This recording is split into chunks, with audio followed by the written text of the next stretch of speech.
Thomas, you and Miles.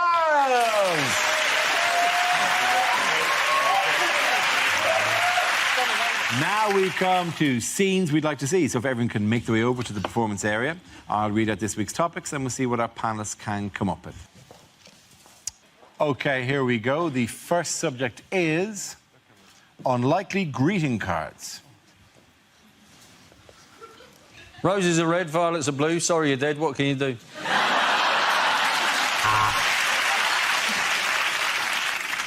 Sorry you're leaving, and sorry to break it to you in such a cowardly fashion.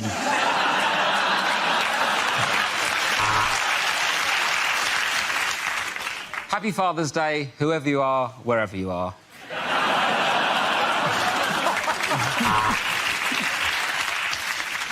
Roses are red, violets are red, the greenhouse is red. I think I'm bleeding to death.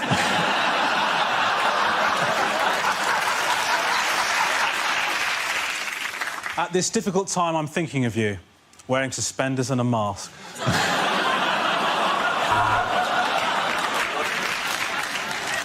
I saw this and thought of you. Blank inside.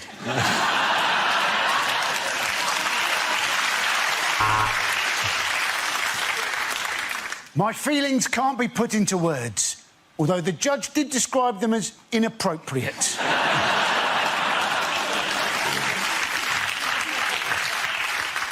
That was a scrape. Congratulations on your circumcision.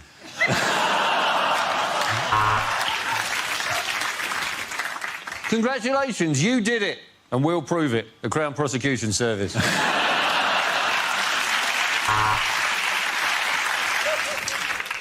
It's a girl, not a woman, which is why you're going to prison.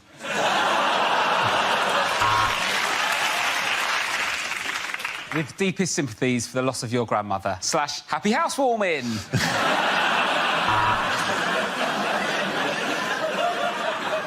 You've passed away.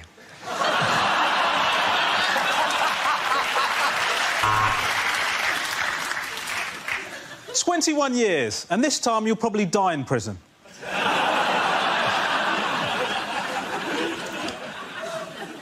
To our darling son, on your 21st birthday, now get the fuck out of our house.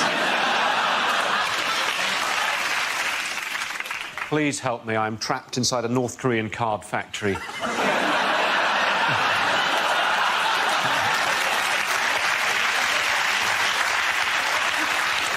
Also, Iron Man says happy 4th birthday.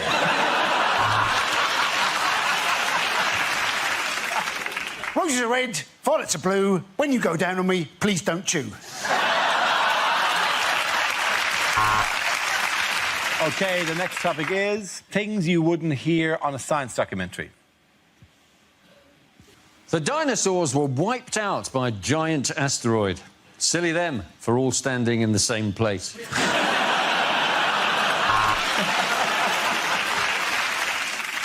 Does it burn anything other than Bunsen?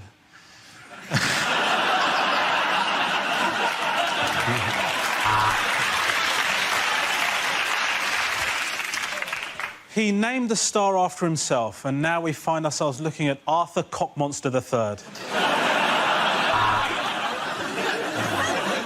So, it glows in the dark and it has a half-life of 1,000 years. Frankly, I've never done a poo like it.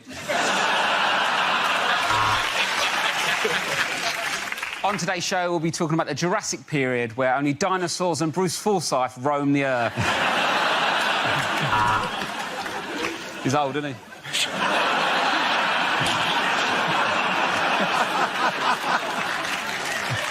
For Sarah Palin, it's conclusive proof that man and dinosaur existed together. For everybody else, the Flintstones is just a cartoon.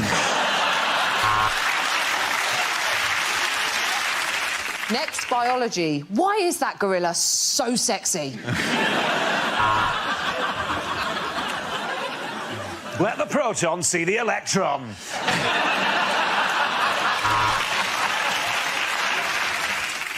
Scientists in Loughborough have found the formula to make the perfect cup of tea, which is quite controversial as the grant was for AIDS research.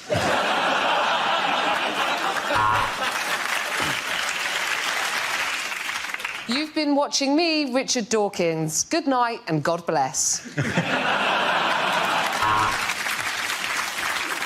See, and the problem with cocaine is it's well Moorish.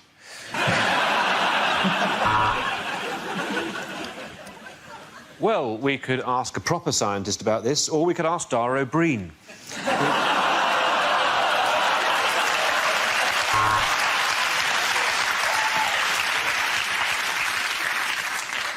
Hello, my name's Dara O'Brien. And to try and bring science to the masses, I'm going to appear in a programme with Stephen Hawking wearing a ridiculous hat.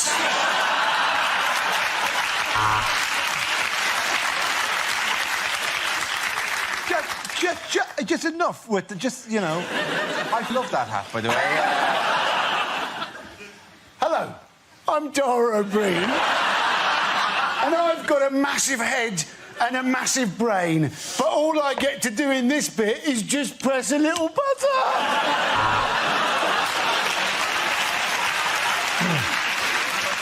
Mr. O'Brien, I award you a PhD. Phenomenal head, Dara.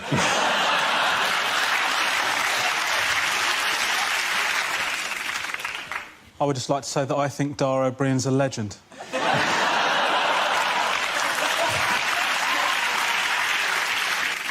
I work with Dara O'Brien. And today, my experiment is to turn this joke into a P45. OK, well done, dinner. Paul's got a run at you and Miles.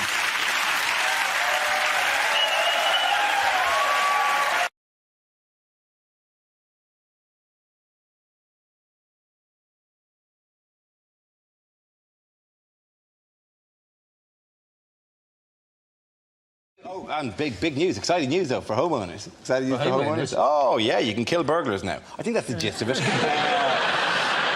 I think that's it, I'm not sure. You can put bear traps around your house and hear yelp in the middle of the night. I think basically a slapstick rule should apply. If it goes, you're fine. If you kill the guy, not so much. Yeah.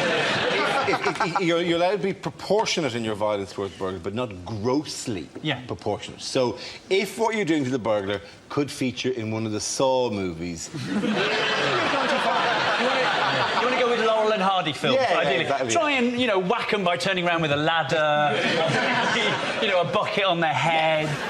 Who has received a hero's welcome at the conference? Batman! Yes, the bit where Batman came. No, not Batman. Oh, Boris. Boris Johnson. Boris Johnson said he wanted to be tough on crime. And this was after, apparently, he's had 6 bikes nicked. And you're wondering, has he really had 6 bikes nicked? Or 6 times he just hasn't got a clue where he in fact left them? What was the hero's welcome? What did they do for him? So they kind of clapped. It wasn't like they threw rose petals or anything like that. They were just very happy to see him. Well, a hero's welcome. You know, in Aladdin, when he's on the elephant, and it's, hey, clear the way in the old bazaar. Hey, you, let us through. It's a bright new star. Oh, come be the first on the block to meet his eye. You know, you're gonna love this guy. That...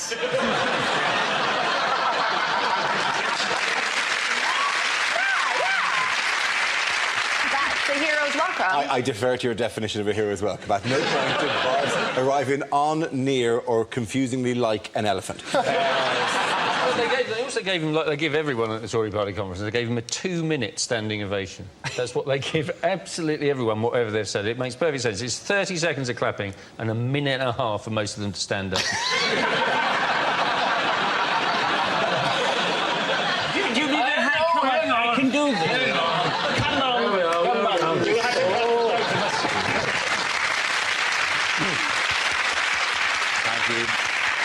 Hinge and bracket over there. OK. In other news, outside the party conference, what have hospital patients been asked to rate? They have been asked to rate, apparently, exactly how good the A&E departments are. The question is, would you recommend this A&E department to your friends and family? Well, what are you going to say to them? Oh, well, don't worry, you've had an accident. You're going to St Mark's, and that's got a cracking A&E. It's the beginning of Casualty. wasn't it? Just a man falling off his shed onto his garden rake and then crawling to his laptop to go on TripAdvisor. Or just come home to your partner, square up and go, I'm going to send you someplace nice. Well, I've never heard domestic violence put quite as charmingly as that. Yes, I think they put don't know in. There's extremely likely, neither likely nor unlikely, extremely likely, don't know. Don't ask the people with concussion. How would you rate it? Cabbage? Banana? Mummy? Cabbage? The people who give the lowest rating are dead. So the results are going to be unavoidably skewed. That's going to be a very awkward conversation when they go, I'm sorry, we've lost him. Do you think he was satisfied with the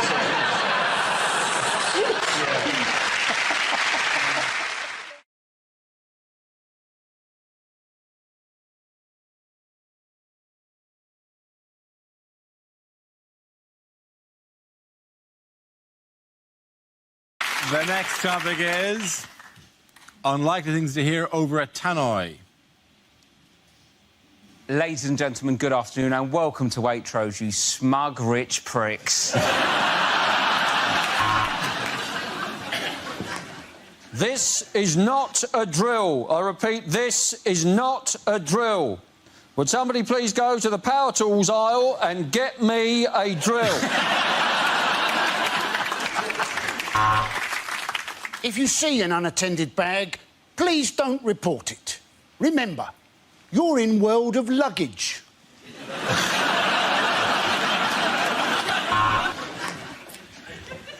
Good evening, ladies. Topshop will be closing in 5 minutes. Please make your way to the till unless you're over 30, in which case piss off to M&S, you ancient old hag. This is an announcement for the front desk of the swimming baths. Could doctor, someone's done a shit in the pool? Please come to reception.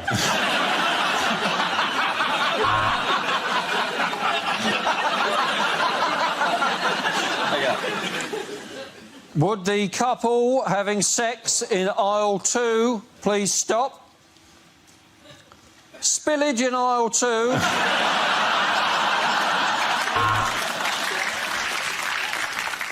The 1625 has unfortunately been cancelled and has been replaced by a replacement bus service.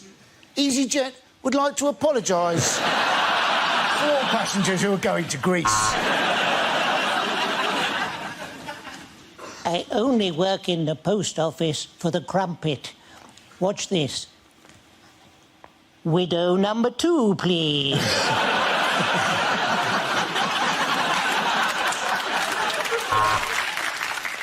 In tonight's performance of Chitty Chitty Bang Bang, the part of the child catcher will be played by a 1970s TV presenter.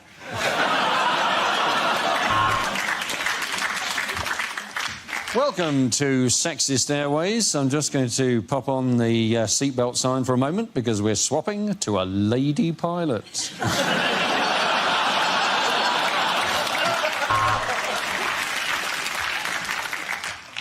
We are now coming into land in Russia, where the local time is 1956.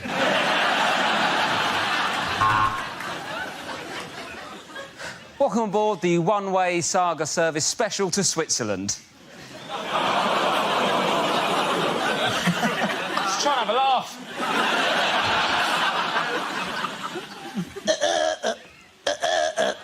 Attention to the submarine crew of HMS Nando's. Be careful not to burn your eyes on the periscope.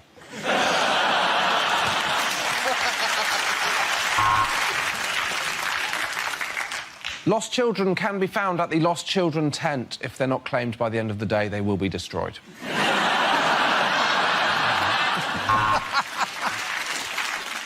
Welcome to Megabus. Things haven't worked out quite as well as you were hoping, have they? Welcome to the sexist supermarket. Checkout number 3.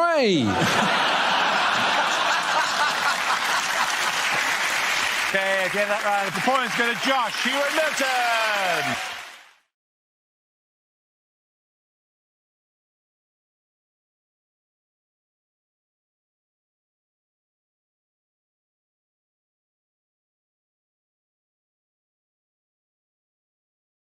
Things you wouldn't hear at a party conference. Muscle top!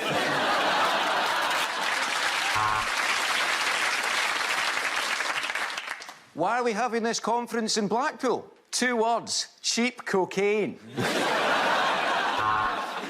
Jeremy Hunt is having a heart attack. Is there a doctor in the house? Why are you laughing?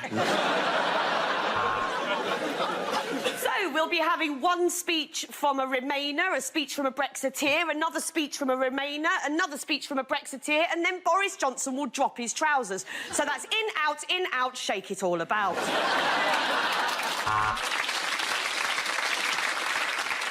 What this conference has taught me is this party needs more women, because the hotel bar last night was an absolute sausage fest. Welcome, delegates, to this year's Liberal Democrat Conference. Conference.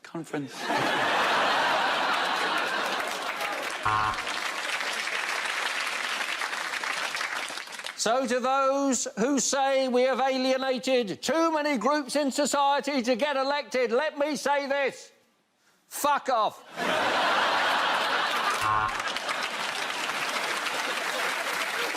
I know some of you have been challenging my leadership, and to you I say, bring it on, ya ball bags. Some have said that the Labour Party has lost contact with its working-class roots. But I say to these people the same thing I said to my driver this morning. Do not address me directly.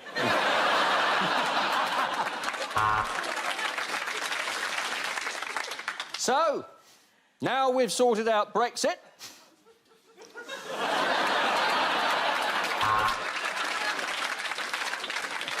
They told us Brexit was undeliverable. They told us Brexit was unworkable. Well, where are they now? They are outside with banners saying, I told you so.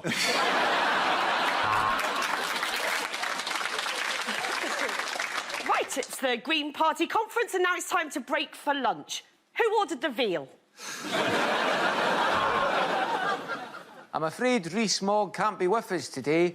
Someone hung garlic at the threshold and he can't pass through. So everything is still on the table. Why has no one cleared the table?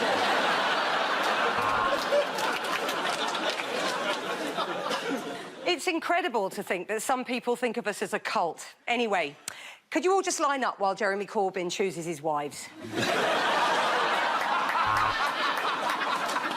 Of course the Tories are like regular people. You should have seen us in the bar last night. Giles' wet nurse downed a whole bottle of port.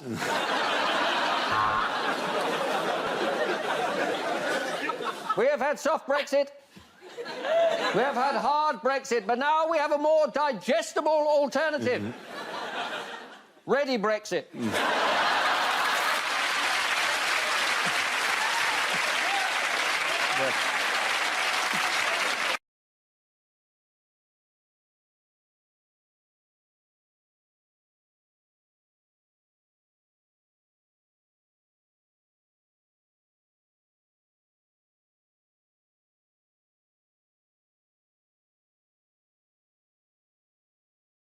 Next topic is bad things to say at Prime Minister's question time. Prime Minister, could you look interested while I bring up some boring shit about my constituency?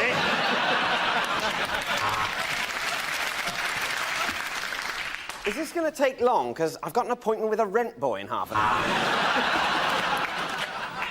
Can I ask the Prime Minister, are you paying too much for car insurance? We've got one, we've got two more poofs than you. Could I ask the Prime Minister, when are you going to retire, you bastard? Prime Minister, my first is in P, but not in canoe. What am I? The next topic is unlikely things for a TV announcer to say. For those of you of a nervous disposition, you may be disturbed to know that your television is off and I'm speaking to you from inside your own head.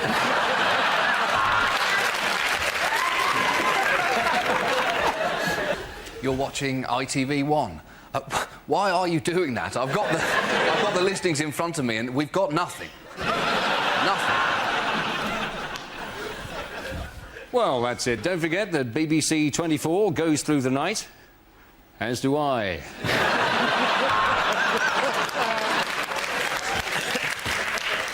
And next on Channel 5, a sensitive documentary entitled The Boy Who Looked Like a Baboon's Arse. You may be interested to know I am completely naked and playing with myself. We interrupt tonight's showing of The Sixth Sense with some breaking news. Bruce Willis is a ghost. If you have been affected by any of the issues raised in Balamory... Tonight's episode of Songs of Praise contains strong language and scenes of a sexual nature. Let's leave it there.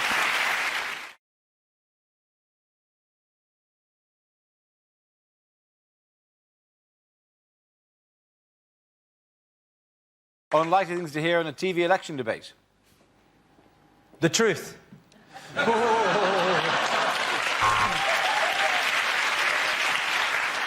Labour, ready! Tories, ready! Bring on the wall!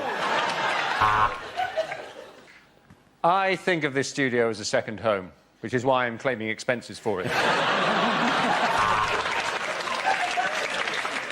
And the lines have closed. Gordon, it could be you.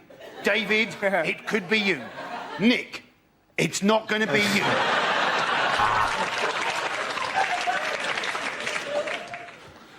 We in the Tory party are going to give the north of England a huge boost, and then all the people can come out and lick the chocolate off it.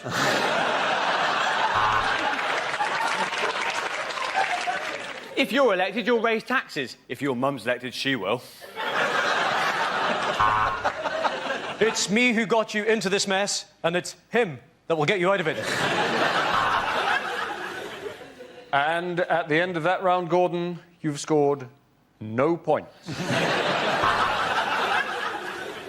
I'm really very, very proud of my working class roots.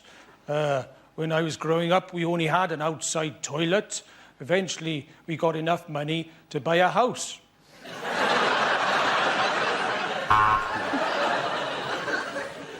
Cheryl, tonight you're going to be mentoring the Lib Dems. Let me know, Pick. What's your real name? How will we shorten waiting lists? Simple. By letting the weak die.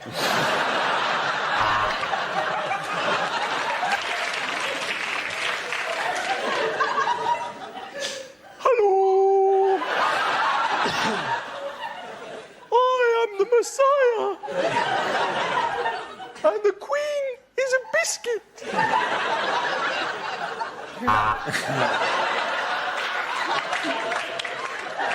I am almost certain that was a floating voter. Very good. The end of the round, the points go to Patrick, Hugh and Milton.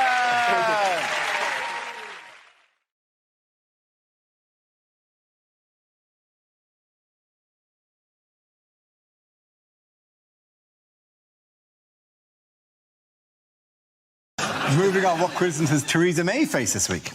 Which is having to change her name depending on which month we're... She's a submarine. Yes, why is she submarine? That was her nickname, apparently, the unkind nickname they gave her, because she sort of has a tendency to sort of disappear under the water when difficult issues come up.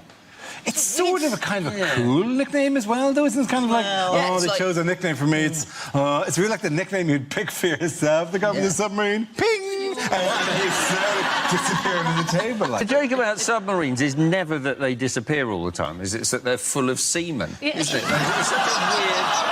What? Is it? It's not. Don't. I Don't broadcast, please. We all saw that one and didn't go for it. And he, the classiest one among us, went for that joke, all right? But that's because I appeal to your better... Man in the editing suite, I appeal to your better angel.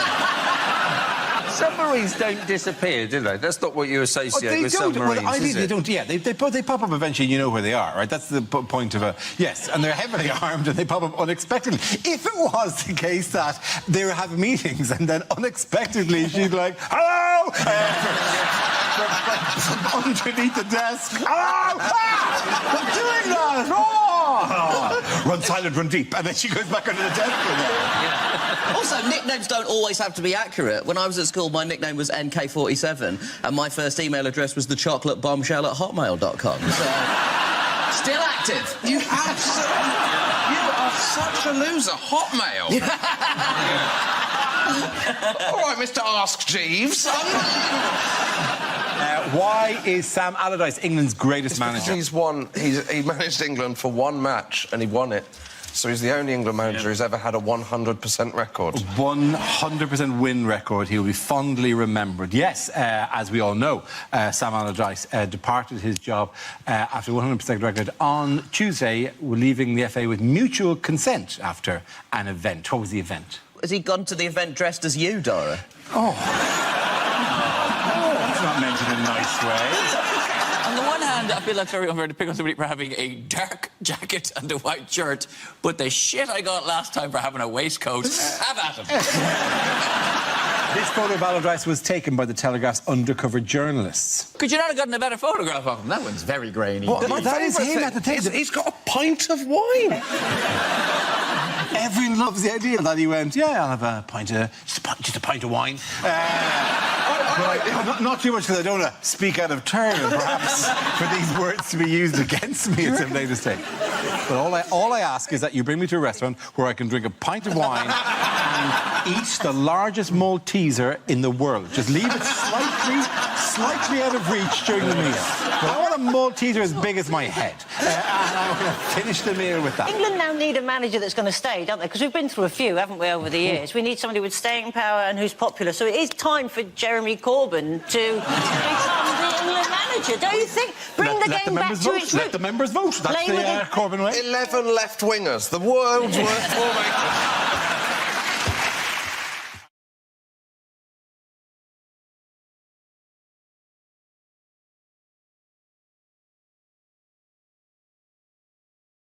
This round is a stand-up challenge. I launched a wheel of news, and wherever it chooses to stop, one of our performers must step forward and talk about that subject. OK, here we go. Let's spin the wheel. And the first topic is home life. Nathan. Yeah, I could talk about home life. I still live at home with my mum still. Thanks for the judgmental silence. Yeah, I live at home. My mates give me the most stick for it, because I'm the last one in my group of friends who still lives at home with my mum. They've all moved out, so they see me as a mummy's boy. And every time they see me, they're like, Nathan, what's wrong with you, man? Why are you still at your mum's, man? Are you embarrassed? Why are you still at your mum's? Why are you still at your mum's? It's like, I live in West London. Have you seen house prices? I'm not going anywhere, man. If anything, I'm looking at my mum thinking, when are you going to bloody leave? Clinging on, let it go, woman. She's going to slap the black off me when she sees this. So, yeah, I like peace and quiet. Although, to be honest, at home, I'm not getting a lot of peace and quiet at the moment, mainly because of my mum and my stepdad. They got married quite recently. And I'm happy for my mum. You know, she found happiness. She deserves it. However, at the moment, they're going through that honeymoon phase where they're having sex all the time. Yeah, it is bloody disturbing, man. Because my bedroom is, like, right next door. So, like, every time they do it, I hear everything. Like, a few Saturdays ago, right? It's late at night. I'm about to go to sleep. From next door, I can hear my stepdad going, oh, yes, oh, yes, oh, yes, oh, yes, oh, Lord, say something nasty, say something nasty, say something nasty. So I screamed out, you're not my real dad! Thank you very much, Devin.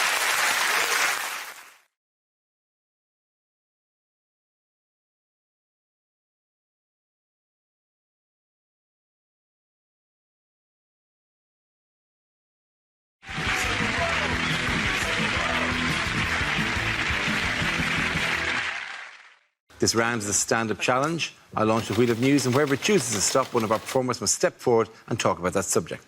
OK, here we go. Let's spin the wheel. The first subject is going out. Rob. I like going out and getting drunk. It's fun, isn't it? I got so drunk the other week. It was the most hungover I've ever been. In the morning, I bought a McDonald's breakfast and ate it in a queue for a Greggs.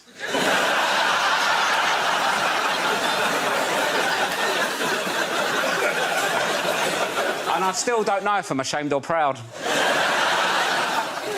I don't like tequila, though. I don't like doing shots. It annoys me with tequila. It's too much admin, isn't it? So I'll lick a bit of salt, eat a lemon. What are you doing that for? It makes it taste nicer. It's not fish and chips, is it? So it's sort of, no one looks like they're enjoying it. Everyone looks panicked, don't they? They're always like, oh, thank God for the salt and lemon. They're loving it, aren't they? Do you know what make a tequila nicer? Do a tequila, then have a Cadbury's cream egg. That'd be nice, wouldn't it? Take the taste out of your mouth. The thing is, as well, though, it's like I can't properly get on it now. I'm like a bit older. I'm not saying I'm too old to get drunk, but when I was 18, you don't care, do you? You can get battered. Just get on with it, right? Because hangovers, they say hangovers get worse. They don't, do they? You just have more shit to do when you're older. That's the problem. When I was 18 on a night out, I'd be getting on it. Someone might go, do you want some drugs? I'm like, oh, I don't know. How'd it affect me? Well, my mum think, oh, my God, drugs. Now, if I'm on a night out, so I'm like, do you want some drugs? Can't, mate. Got to paint a fence tomorrow. I don't want to be painting a fence all sad. You know,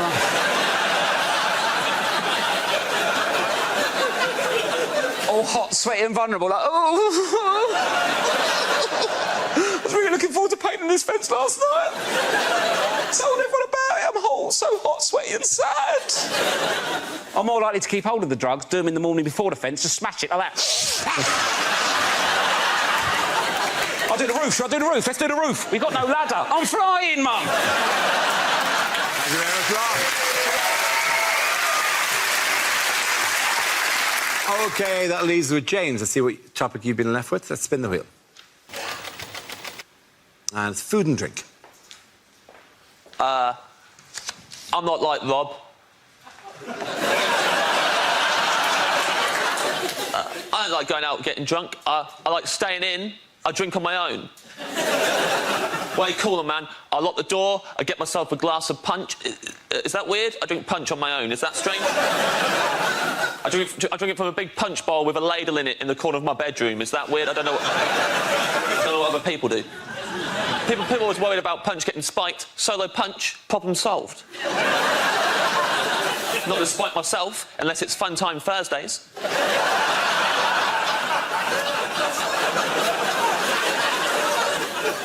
Tried going out with some mates recently. We hit the town. I'm a prankster when I'm out with my friends. One of them left me alone with his pint while he went to the toilet. Big mistake. It's a classic prank. I always do this if someone leaves me alone with their pint. I went round the bar using his pint to propose toasts with. Deliberately proposing toasts to things I knew he disagreed with.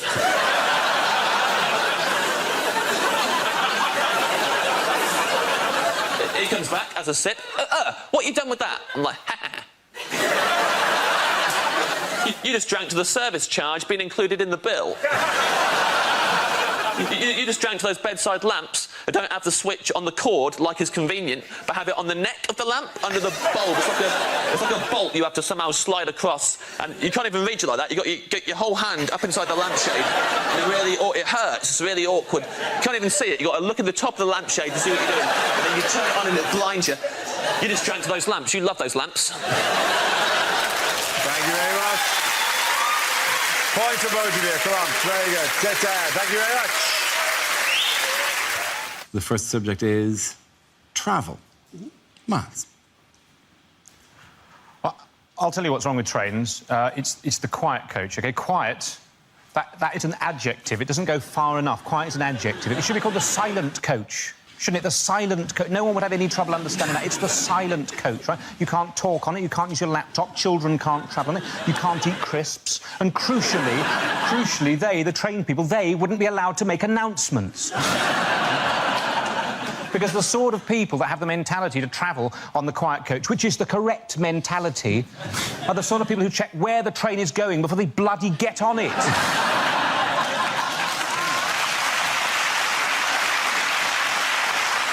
For years, we've just not got these things right. Mock the weak audience, you're exactly the sort of people that know what I'm talking about. In Russia, during the revolution, right? During the Russian Revolution, the Russian army was able to travel to all of its battles by train. During a revolution, they were still able to rely on public transport. Imagine if we had a revolution now and the army had to rely on transport, we'd be buggered, wouldn't we? Certainly those of us who wanted the army to win. Absolute nightmare, wouldn't it? Marston Moor 2016 kicked off, the British Army turning up 7 hours late to every single conflict. Oh, sorry, there were leaves on the line at Stevenage. There was a passenger action at Crewe. We were going to be joined by the SAS, but they've been stuck on a rail replacement bus service in Horrified. Thank you very much, Miles. OK, now leaves Milton. Let's see what topic you've been left with. Let's spin the wheel. And subject is music. We don't know much about Galileo. He was a poor boy from a poor family. I live in a Grade 2 listed building, which of course means that everyone in it has to be quite good at the piano.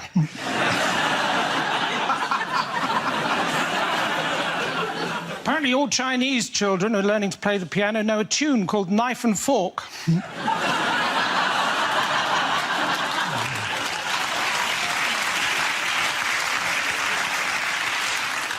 I'd like to take the band ABBA out for lunch, and if I could, I would, my friend. For Nando's.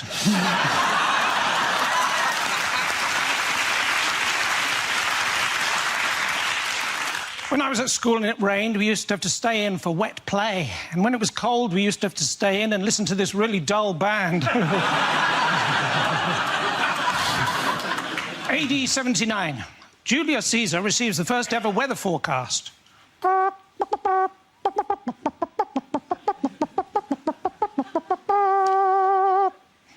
Hail Caesar. Thank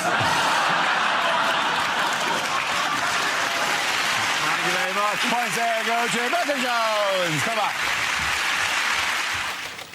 And the first subject is jobs. Who wants to come at? Reese. I've got a job. Yep, I'm not resigning. And my job is this, which still counts, Dad. This is a good job. It's not perfect. It's not the best job in the world. I would never say that. Some people think it is. It's not, right? Best job in the world, community support officer. With no power comes no responsibility. Best job ever.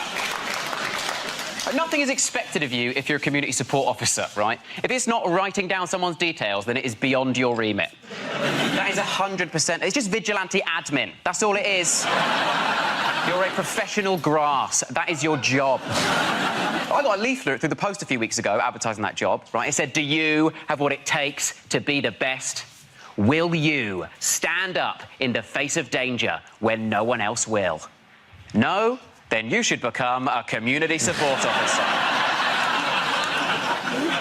In the hierarchy of law enforcement in this country, it goes Army, Police, British Transport Police, Ticket Inspector, Traffic Warden, Park Ranger,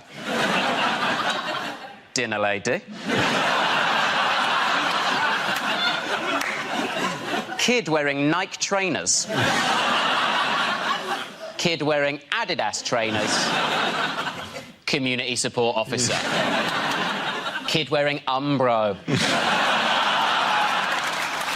Well done. Reese. OK, that leaves with Gary. Let's see what you've been left with. Let's spin the wheel again. The topic is technology. OK, where you go. The young couple next door to me have recently made a sex tape. I mean, obviously, they don't know that yet.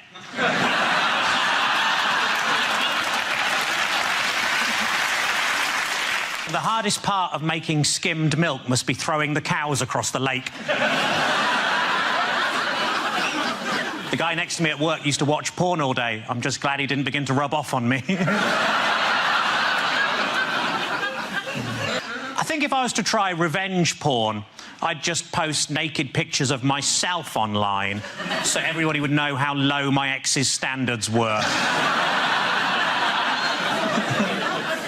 When answering the security question, place of birth, apparently vagina is not an acceptable answer. It's been a tough week. I got myself a memory foam mattress and now it's trying to blackmail me. I've currently got a stalker, but you probably can't tell in these trousers. A friend of mine was killed by the big C. He was walking past Curry's and a sign fell on his head.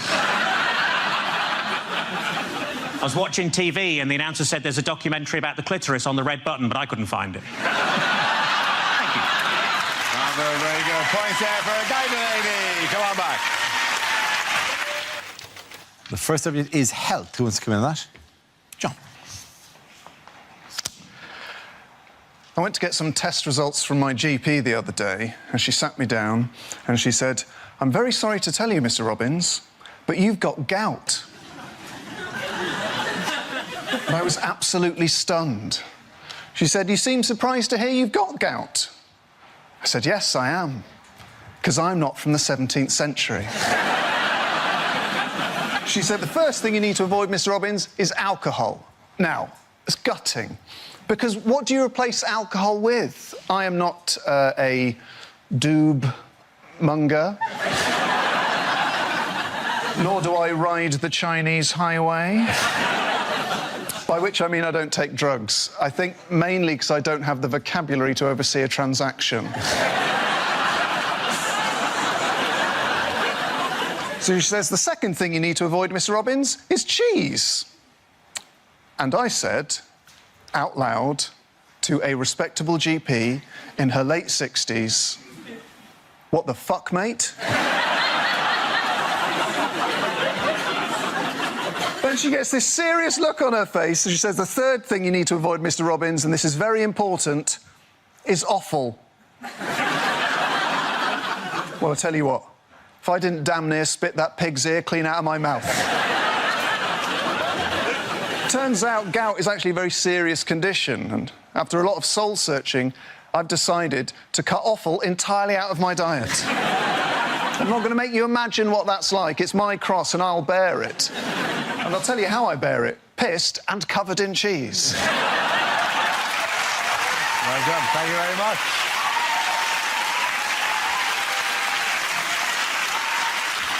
That leaves us with James. Let's see what you've been left with. Let's spin the wheel. The topic is moving house. I moved house recently. Luckily. That's good, isn't it? It's fortunate. Touch and go for a second there, and that came up, and I was like, ka-ching! Jackpot! I did move house recently. Tad too drafty for my liking, my new house. Had to order a draft excluder. By post. Best way to buy a draft excluder is by post, because when they deliver it, they post it through the door, it drops through the letterbox onto the floor. Already it's paying for its own postage.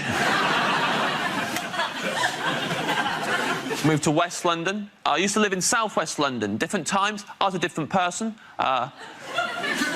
Used to be in a gang. Big time in a gang. SW6 gang. Is our name. It's the area of London we're from, is our name, and it's what we'd shout at other gangs we didn't like much. Like, if I saw the SW5 gang, for example, we'd shout at them, SW6! That's clever. I remember once, back in the day, we're out and about, SW6 crew, taking no shit. Looked across the road, we saw them, SW5 gang. And as soon as I saw them, I was cross. Shouted at them, SW6! As per. They shouted back at us, SW5! Which we expected, but it still made us angry. SW6 back at them, SW5 back at us, back and forth for ages. Until eventually, I got so overstimulated that I shouted out my entire postcode in full, and that is why I had to move house. Well done. Points there for James Acaster.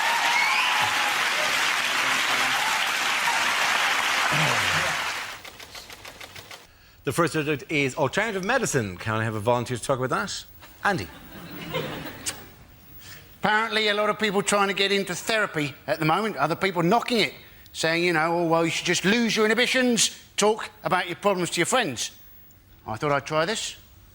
I talked about my problems to my friends for a whole hour.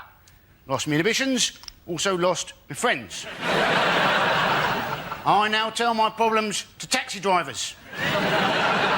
2 advantages in this. 1, it stops the taxi driver from telling you his problems. And 2, it's amazing how much quicker you get to your bloody destination. Well done, Andy Parsons. OK, let's spin the wheel again. Subject is the media. Who wants to come into that? Russell. I'll do that.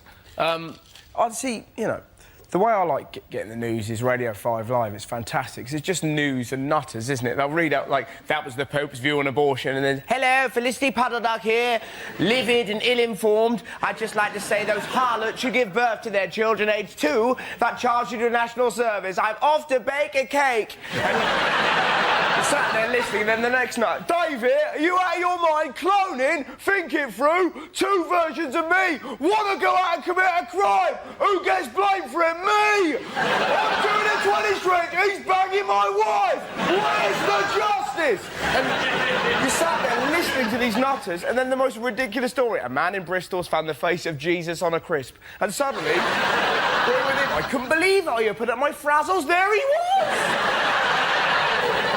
Russell Howard. OK, the leaders are Hugh and Frankie. The next topic is sport. Do you know, I've heard a rumour that horse racing may not be completely honest. It's unbelievable, isn't it? But how do you stop the corruption? Well, one solution may be to call horses something like mafia-backed second favourite. Because if everyone did that, everyone would be confused, no one would know who to bet on, and the whole thing would be fair again. And they're off, and the first to show is blatantly bribed, followed by mafia-backed second favourite. They're just ahead of Dope to the Gills, Mysterious Limp, and just behind them, Out for a Canter, and I'll Fall at the Fifth. And as they come to the fifth, I'll Fall at the Fifth has fallen. I'll Fall at the Fifth has fallen at the fifth in a magnificent display of cheating, and they're coming into the final furlong. Mysterious Limp is slowing, Out for a Canter is clearly struggling, but coming through strongly is mafia-backed second favourite, and as they cross the line, mafia-backed second favourite has won it, which is remarkable, seeing as he has no head. That's been left in someone's bed for tomorrow morning. Well done, you. Well done, you. OK, Frankie, let's see what you've been left with. And it's environment.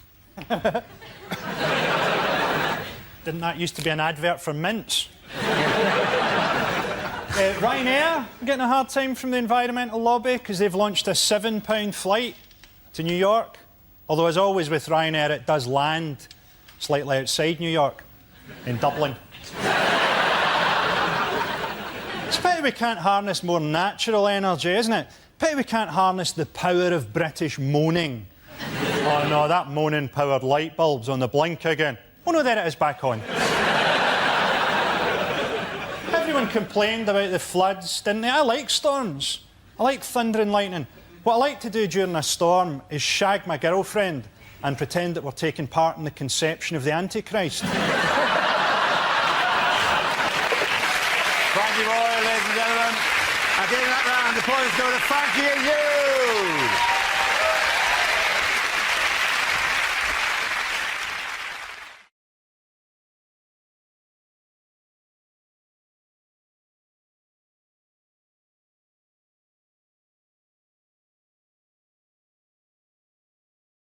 Now we play a round called Loose Men. This game involves Andy, Rod, Tom and Russell. So if you could make your way to the performance area, please. This is where we test our performers' stand-up skills. We spin our news generator, it settles on a topic, and anyone can volunteer jokes about the chosen subject. The winners and the people I judge should produce the funniest stuff. OK, here we go. Let's spin the wheel. The first subject is credit crunch. Who wants to come in on that? Andy Parsons.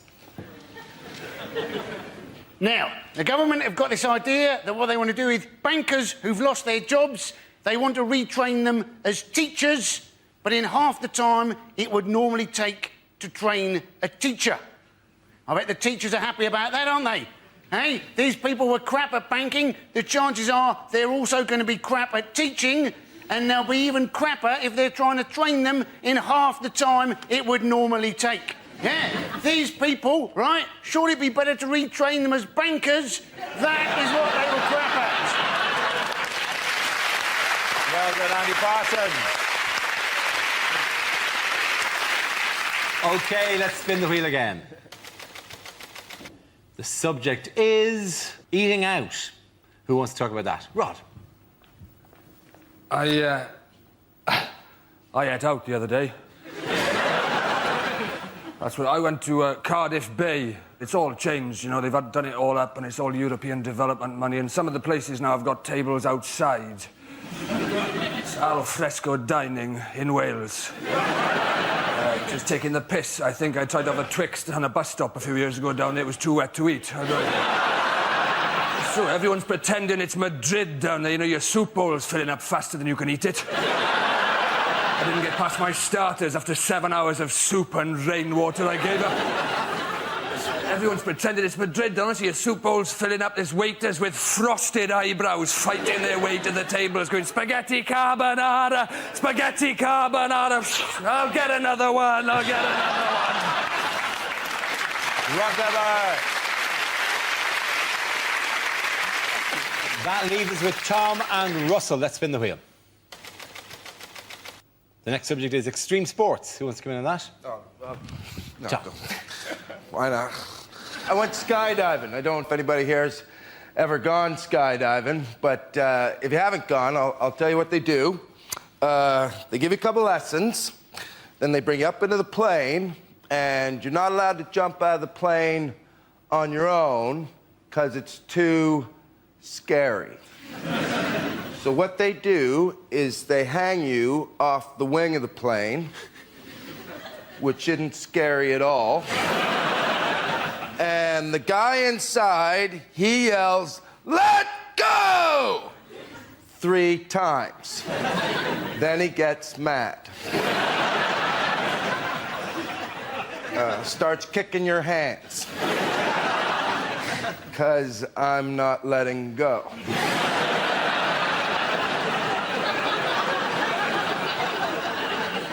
We all skydive different. I skydive with a big plane in my hand.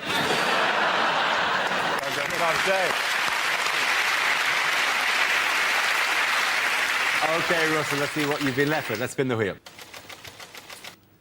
Topic is families. Well, families are quite peculiar. Mine are wonderful. I went to Brighton the other day, and my uncle was like, "Watch out, it's full of gays, and they'll get you. They'll get me. They're gays, they're not ninjas. Not gonna..." I'm so glad that I was raised by lunatics. I remember one of the weirdest stories I had happen to me when I was little. I was 8 years old. I was in Lanzarote. I just put some rubbish in a bin. I came around a corner and I was confronted by 2 werewolves, right? Turned out it wasn't werewolves, it was my mum and dad. Ah, ha, ha, isn't it hilarious? Not really, I've shat myself, right? But I've only recently found out they did not buy the wolf masks in Lanzarote. They bought them in England, which is beautiful and chilling at the same time. Look what I've got, David. Couple of wolf masks. You know, you don't like wolves, don't you? Captain Shitterbrick next door. Well, let's put him on now, scare him. Can I hold you just there, David? Can I wait until we're in a foreign country, get him really out of his comfort zone, and then properly shit him out? Families. Well done, Russell. Point it in and go to Rod and Tom.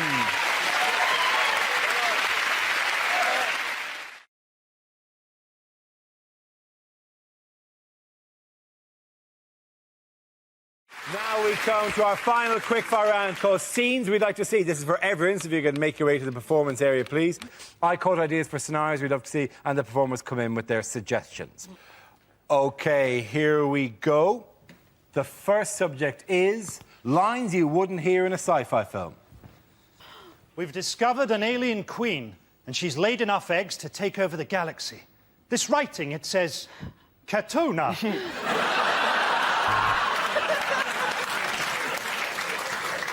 I am C-3PO. This is my cousin, WD-40. All right, Chewie, you look different after that back sack and crack wax.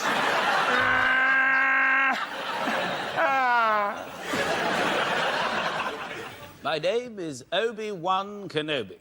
This is my brother, Oh Be Careful, my sister, Oh Behave, and my dog, Oh Be a Sport. Use the Force, Luke. I've run out of lubricant.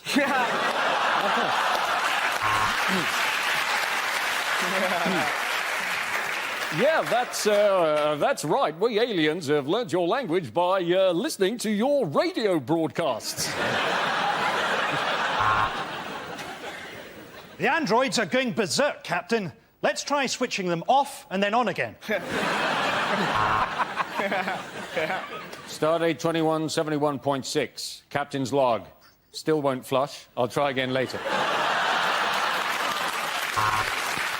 Vader, you look like a big black dildo.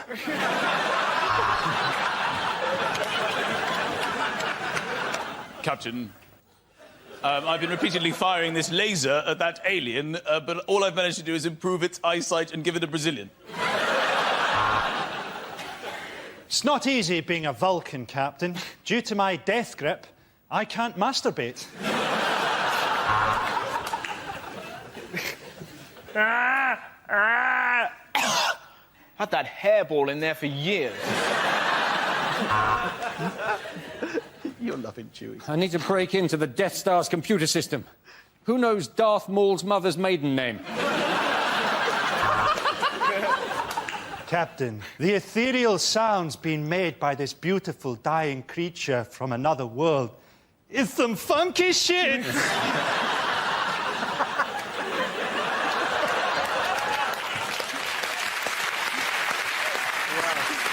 OK, the next topic is things you wouldn't hear on the radio. In that episode of the Hugh Dennis story, Hugh Dennis was played by Bruce Willis, Steve Punt was played by Hugh Dennis, and the band was Shawaddy Waddy.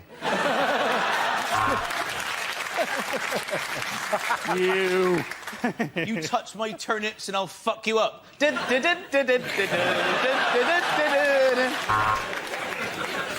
And now for a travel update. There is an accident on the M1. It's a good one, so hurry up. There's flames and everything. Next, a book at bedtime. Martin Jarvis reads the speeches of Hitler in a high-pitched girl's voice. Good afternoon, this is Radio 4 and I have a regional accent.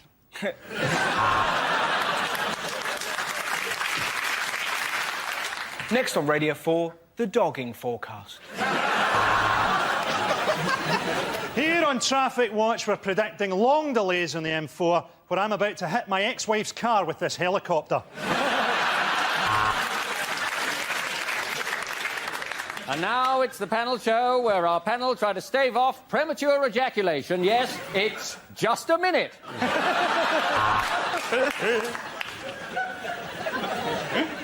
Good morning, this is Breakfast with Tony Blackburn. I'm not actually on the radio, I've broken into your kitchen. Do you want toast?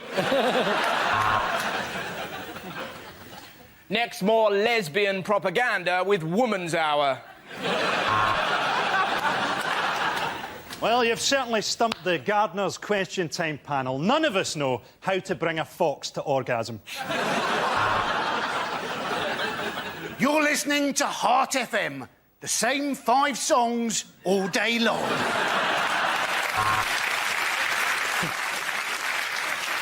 "6 a.m, welcome to the breakfast show. Who's up at 6 a.m? My wife's leaving me. My dad didn't get up at 6 a.m. and he was a fucking minor. OK, in that round, the points go to Frankie, Hugh and Michael.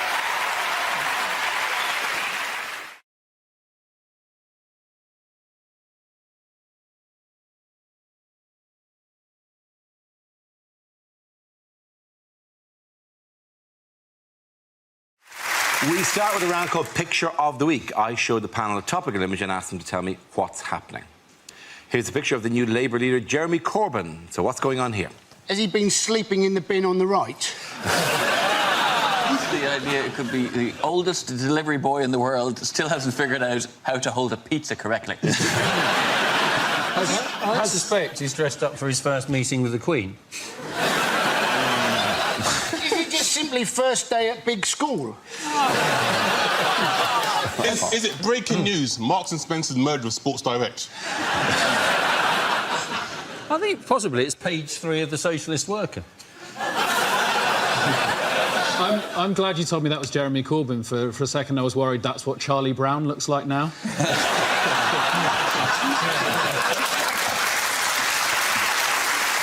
And that folder actually contains Snoopy's ashes. Too much now. Please. Snoopy's long dead. I think it's a 66-year-old legend still got it going on. I reckon the owners of number 48 are probably very proud to be able to show off their garden like that. It was a Tuesday! It was a Tuesday! The bigs are collected on a Tuesday! I bet they're more surprised than anyone that one of their gnomes just came to life and walked off.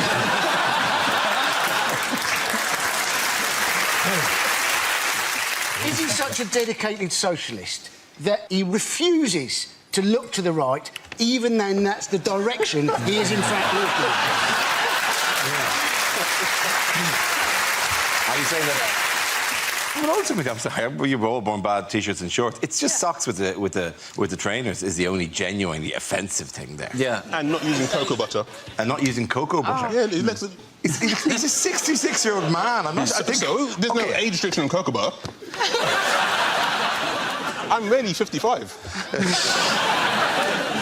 It is Jeremy Corbyn who's elected leader of the Labour Party on Saturday, winning a landslide majority of 59.5% of the vote. So how are we doing? The new era under Corbyn? It's exciting. It's really exciting. I'm so happy, and I'm not going to let you guys ruin it for me. I'm not going to. And that's reasonable, isn't it? Because, I mean, there's nothing weird about Jeremy Corbyn at all, is it?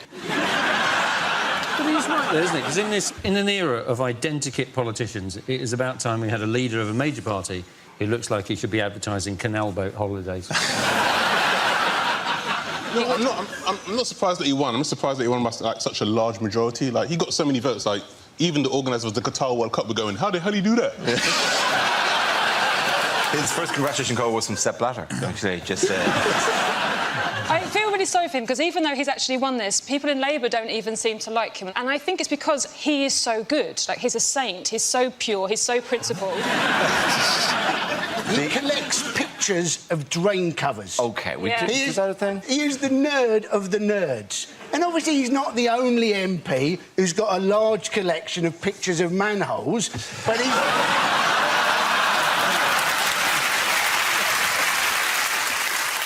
The weird thing is because he's an Arsenal supporter, he goes down to matches, but that comes as no surprise. Yeah, well, it, yes, well, he's in Islington, for God's sake, but that well, not so much that, but it's a bunch of underperforming Reds who are hooked on the outmoded concepts of a foreign intellectual who, when they tried to put a team together this year, couldn't get anybody decent to join them.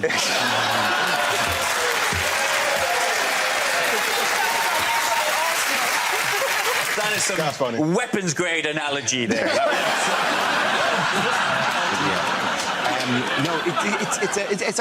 How did Cameron react? Did you see the Cameron's reaction to it? Security is the key word. There's a lot about security. He sent out this tweet. In fact, no one sent out this exact tweet, but it came from the Labour Party is now a threat to our national security, our economic security, and your family's security.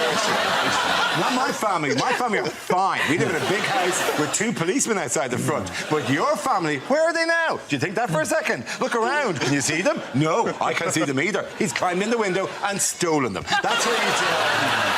Your family are gone, my friend, and I have a unique set of skills to return my family. I will, whatever Liam Neeson does. You see that tweet, and then you see a picture of Jeremy Corbyn, supposedly the most dangerous man in Britain. This is the man who's a 66-year-old beige pensioner who's a pacifist vegan cyclist. The most dangerous man in Britain. He's in trouble if there's a lorry turning left and he hasn't had his B12 supplement. Do you think the subtext is that the Labour Party is now a threat to our national security, economic security and your family's security because now they've become completely unelectable? We Tories are going to go hog wild on this country! It feels like Cameron's got the Labour Party mixed up with the bad guys from Transformers. Who are the bad guys in Transformers? The Decepticons. Hey.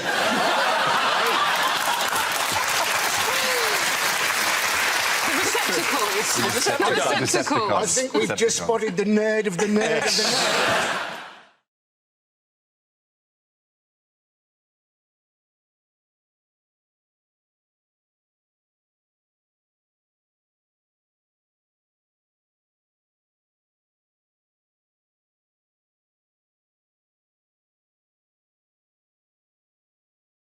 OK, here we go. Let's spin the wheel. And the first topic is home life. Nate. Yeah, I could talk about home life. I still live at home with my mum still. Thanks for the judgmental silence. Yeah, I live at home. My mates give me the most stick for it, because I'm the last one in my group of friends who still lives at home with my mum. They've all moved out, so they see me as a mummy's boy. And every time they see me, they're like, Nathan, what's wrong with you, man? Why are you still at your mum's, man? Aren't you embarrassed? Why are you still at your mum's? Why are you still at your mum's? It's like, I live in West London. Have you seen house prices? I'm not going anywhere, man. If anything, I'm looking at my mum thinking, when are you going to bloody leave? Clinging on, let it go, woman. She's gonna slap the black off me when she sees this. So, yeah, I like peace and quiet. Although, to be honest, at home, I'm not getting a lot of peace and quiet at the moment, mainly because of my mum and my stepdad. They got married quite recently. And I'm happy for my mum. You know, she's found happiness. She deserves it. However, at the moment, they're going through that honeymoon phase where they're having sex all the time. Yeah, it is bloody disturbing, man. Because my bedroom is, like, right next door. So, like, every time they do it, I hear everything. Like, a few Saturdays ago, right? It's late at night. I'm about to go to sleep. From next door, I can hear my stepdad going, oh, yes, oh, yes, oh, yes, oh, yes, oh, Lord, say something nasty, say something nasty, say something nasty. So I screamed out, you're not my real dad! Thank you very much, Devin. OK, that leaves us with Ed. Let's see what topic you've been left with. And the topic is diet. I hope this isn't just a hint that I need to lose weight. Because I've lost quite a lot of weight recently anyway. I've lost about 6 stone in the last 3 years. Cheers, guys, thanks. I mean, no. Too late, you went with the British reaction. Thank you very much. Just couldn't give a shit, mate. Carry on. We don't... Stop showing off. We don't want to hear about it. Found myself in a bit of a nightmare situation recently. I went to the Middle East to do some gigs. Now, that bit was nice, that was lovely, but they put you up in a hotel where the food is all-you-can-eat buffets 3 times a day for 10 days. Now, this is a nightmare scenario for me because I cannot be trusted at an all-you-can-eat buffet. Sometimes I don't even remember the buffet bit. All I remember is picking up a plate and I'll wake up 6 hours later covered in rice and sauce. And I can't theme a buffet. I can't theme a buffet either. I won't pick up a plate and go, oh, I'll have some rice, I'll have some curry. Well done, Ed, you've made yourself an Indian meal.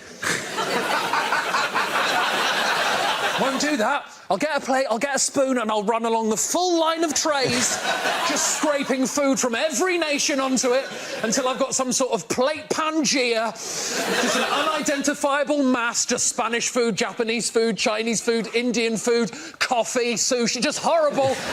Just wedge my face into it, everyone going, is that man all right? Don't look at me! I'm having a buffet! Just food from all over the world. My body for 10 days had no idea where I was on this planet. I went for a shit 3 days in, a UN flag came out. Well done. Jenna and Porter Campbell. Come on back.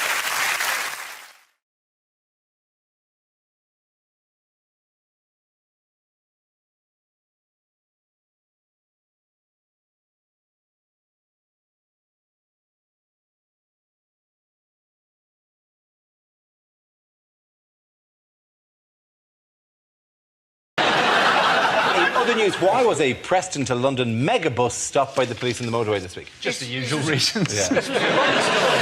This was the story where a passenger reported seeing some smoke coming out of some other passenger's bag, thought it was a bomb, turned out it was a fake cigarette that was producing water vapour. Now, let's face it, if you've been pulled over, loads of police have arrived, you've got guns in your face, you're being accused of being a terrorist. That's not going to help you give up smoking, is it? They shut the M6, 17 police cars and riot vans, 13 fire engines, 4 ambulances and an army bomb disposal truck attended the incident. They walked the people off with their heads in their hands. It was like, you know, and made them sit in the middle of the road. Those people on the megabus, that's not the first bad trip they've been on. When they were sat on the side of the road, you could see some of them going, this is the most luxurious part of the journey so far.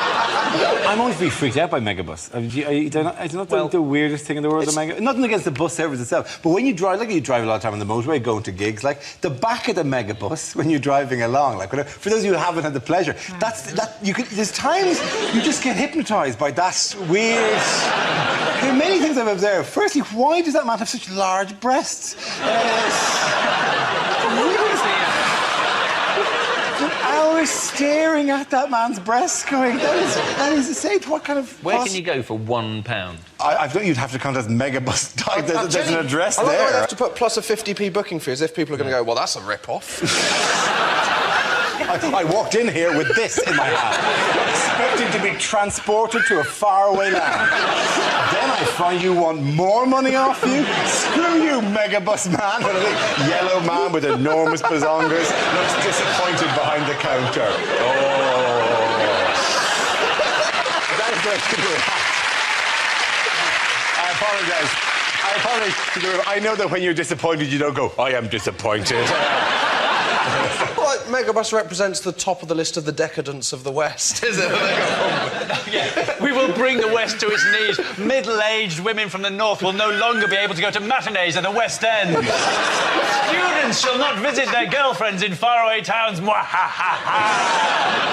you think when they were dragged off the bus and they were all sort of sat around it, they were still close enough to the bus to be able to use the free Wi-Fi? They email the photographs of their own terror alert. You know what's really irritating about this? For the entire... In my ear, constantly, people are going, wear the hat, wear the hat, wear the hat, wear the hat. Because, yeah, they give me a yellow hat because they think I look like the Megabus guy.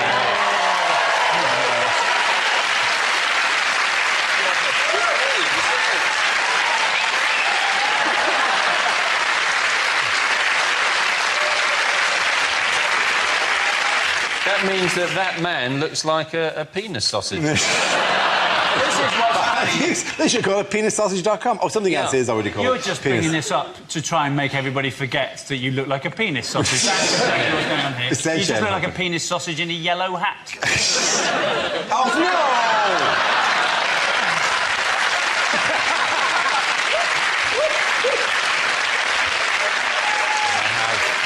I have lost ownership of the joke now. Somebody's got another new Twitter avatar. OK, Grant, at the end of that round, although I should get the points myself for the assault to my dignity, ladies, at the end of that round, the points go to Chris Hugh and Milton!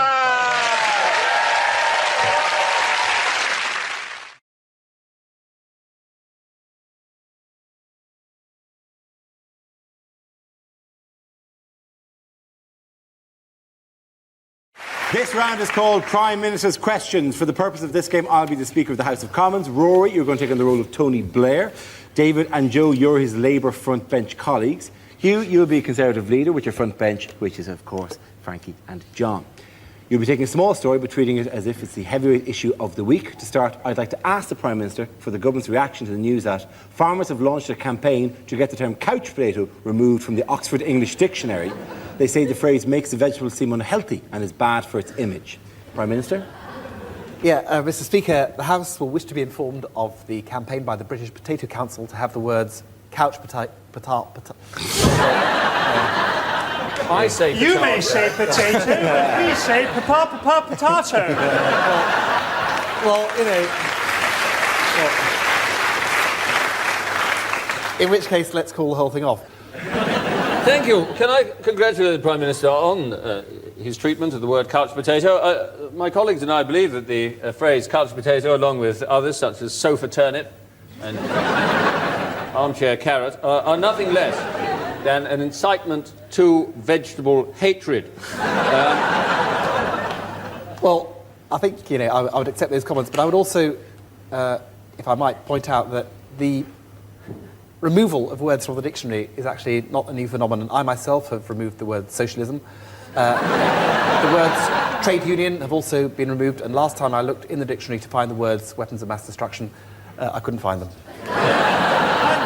Aren't there other words that it would be better for farmers to take out of the dictionary? Words such as over-subsidised and sheep-shaggers. And talking of over-subsidised, what is the government going to do about the enormous number of French fries which may appear in this country, along with Swedes and sprouts from Brussels?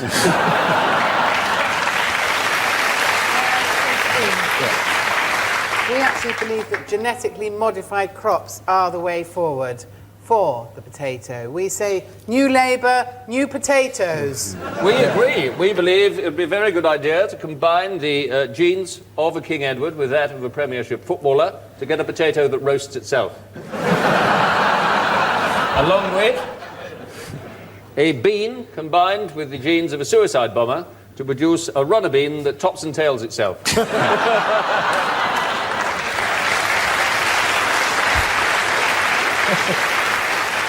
The party opposite can trade potato puns as long as they like, but when the chips are down,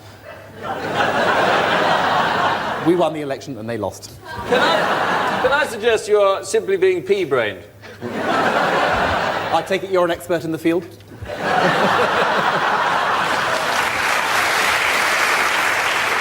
I certainly have ploughed that particular furrow yet. You see, I mean, this is... Yeah, oh yeah. Huh? I can't think that you've gone to seed. Oh, no. All right. You know, I tell you, I look at the party opposite, and what do I see? I see 1 potato, 2 potato, 3 potato, 4. What will the party opposite do about the disputed territory of Kashmir?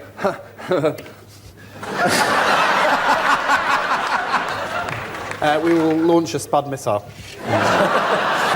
These ideas are half-baked.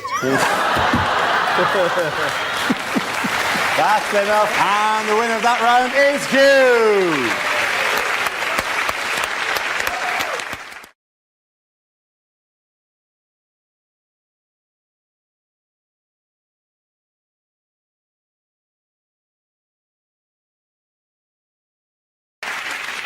The next round is called Between the Lines. Rory and Hugh, can you make your way to the Mock of the Week press pit? In this round, one player takes the role of a person in the news giving a press conference, while the other says what they really mean. Rory, you're England football manager Sven-Göran Eriksson, talking about recent events.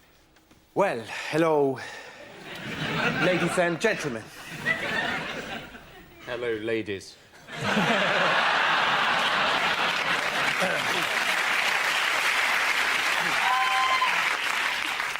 I've just had a meeting with the chief executive of the FA. Well, he said he was from the FA.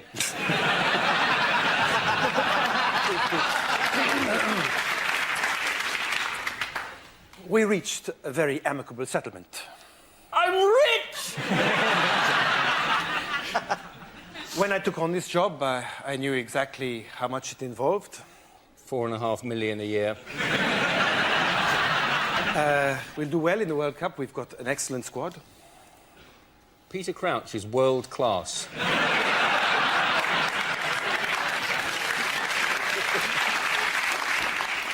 I would like to reassure you that my mind is very much on the job.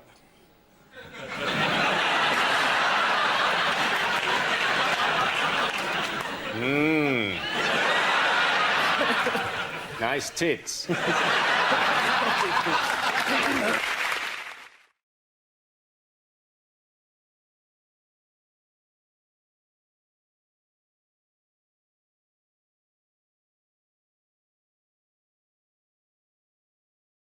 Now we play a round called Boris Johnson and his Chamber of Secrets.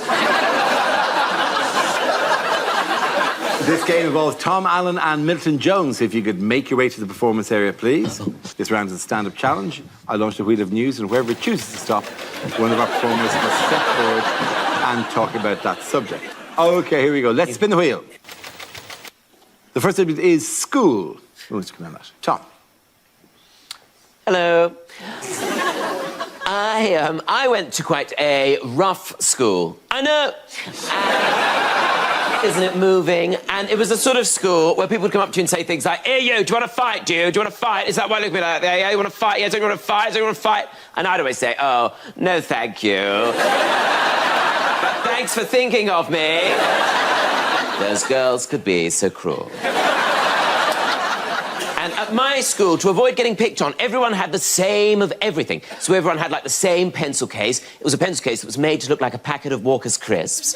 And in it, everyone had the same Oxford math set, which is like a tin pencil case, which contained a ruler, maybe a foldable ruler for travel. A foldable ruler, which was great for underlining things, wasn't it? Until you got to the middle. Big bump in the middle. And a set square, which wasn't a square, was it? It was a triangle. And a compass. Oh, I'm glad I learned how to use a compass. Not a day goes by.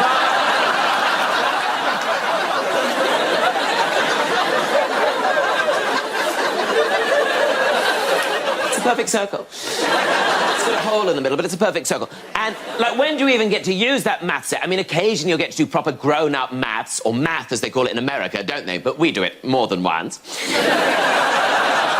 When you get to do things like trigonometry and SOHCAHTOA. Do you remember that? SOHCAHTOA, SOHCAHTOA. Do you remember that? SOHCAHTOA. That's a thing. SOHCAHTOA. Sine equals opposite over hypotenuse. Cosine equals adjacent over hypotenuse. I mean, now, as an adult looking back, it would have been nice, wouldn't it, if they spent maybe half an hour, or even just like 10 minutes, just 10 minutes going, "This is a pension scheme."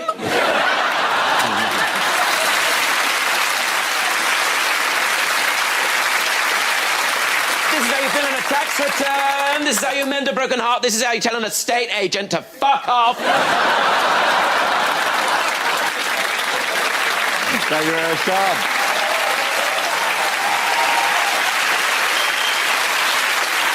OK, that leaves us with Milton. Let's see what your topic is. Let's spin the wheel. And the topic is shopping.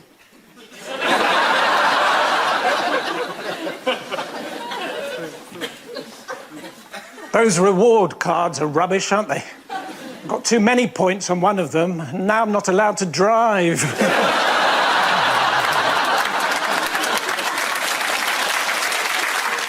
It's really important if you buy something, of course, to read all the instructions. I don't know if you've ever tried to fill a baboon with helium.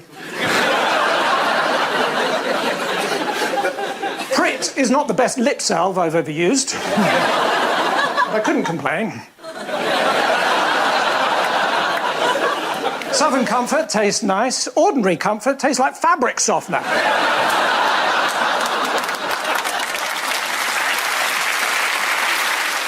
But at least your burps smell of summer meadows. When I was in America, I really got into the culture, so I went into a shop and the guy said, "Have a nice day," and I didn't, so I sued him.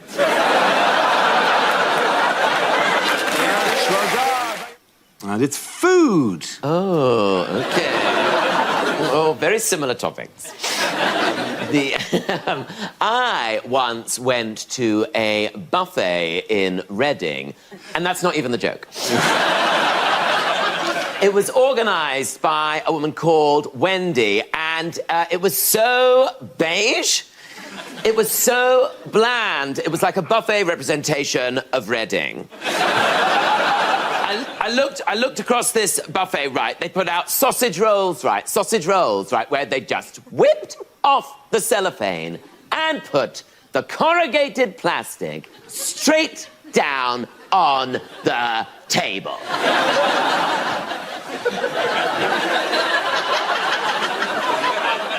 Like we were dogs!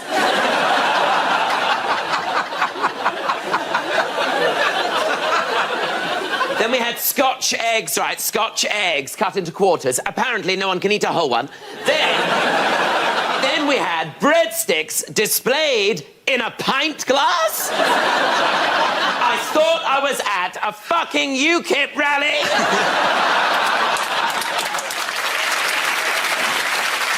Then she starts putting down cold pizza slices next to wontons. No one's mixed Italian and Chinese cuisine like that since Marco Polo. Then she she brought out the quadrant of dips. You know, the 4 dips. The 4 dips of the apocalypse. The white one, the other white one.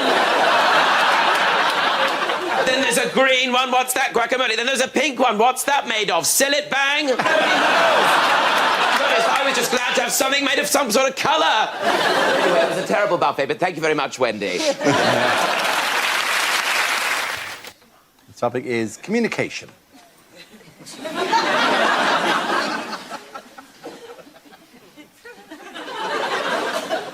Not a good day today. No one turned up to the first meeting of my sarcasm club, despite loads of people saying how much they were looking forward to it. Do you ever do that thing when you're on the phone? You put it down. No, you put it down. No, you put it down. Listen, you're a qualified vet and it's an old dog.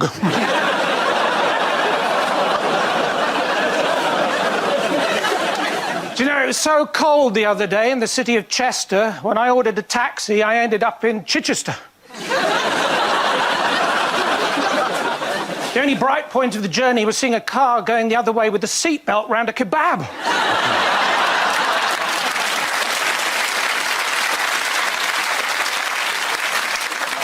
My wife and I, we argue sometimes. You've left the lid up, you've left the lid up. Yes, but what if it's a man, the next person to use the toilet?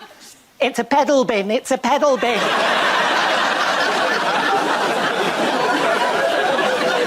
It was her birthday recently. I took her to an orchard in Somerset. We stood for about 20 minutes.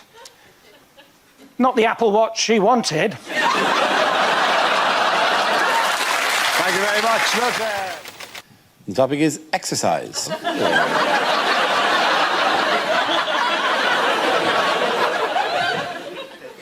Also a picture of me.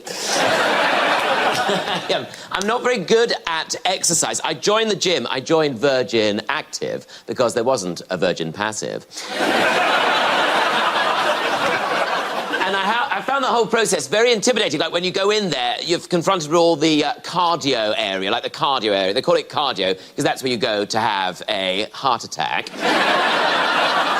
And then at the other end, they have what they call the free weights section, the free weights, which I have no business being in because it's for the bigger boys. The bigger boys go there all day. They're lifting things all day, trying to get big arms, trying to turn their arms into legs. And I think it all really started at school. Like, I didn't like doing PE at school. What would happen is, after assembly, one class would have to stay behind in the hall because they'd be doing gym. And I never found out who Jim was. The worst bit was if you had to use the apparatus. And the apparatus basically was this huge, terrifying cage which had to be buckled to the wall. It was so terrifying. And older children would have to come in who'd been trained by the army. And they'd come in and they'd untether its bonds, they'd pull a lever and it would lurch out and it would swing out, and these huge, terrifying arms have to be buckled to the floor, otherwise it would just swing out and kill everybody. They had all these bars and ropes and chains. It was very much like a weekend I recently spent in Berlin. Thank you very much. And the topic is parenthood. Away you go, Milton. I went back to my parents' house the other day, looked into my neighbour's garden where I used to steal apples as a toddler. They didn't mind me stealing apples, it was dressing up as a toddler they thought was weird. I come from a family of auctioneers. There's my mum, my dad, my Uncle Philip, Auntie Eileen, my dying grandfather, going.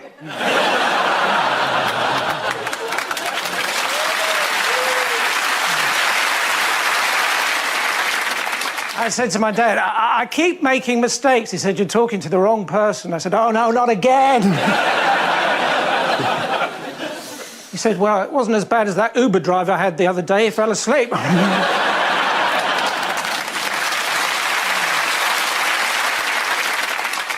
So Calvin Klein's mum has labelled everyone else's pants.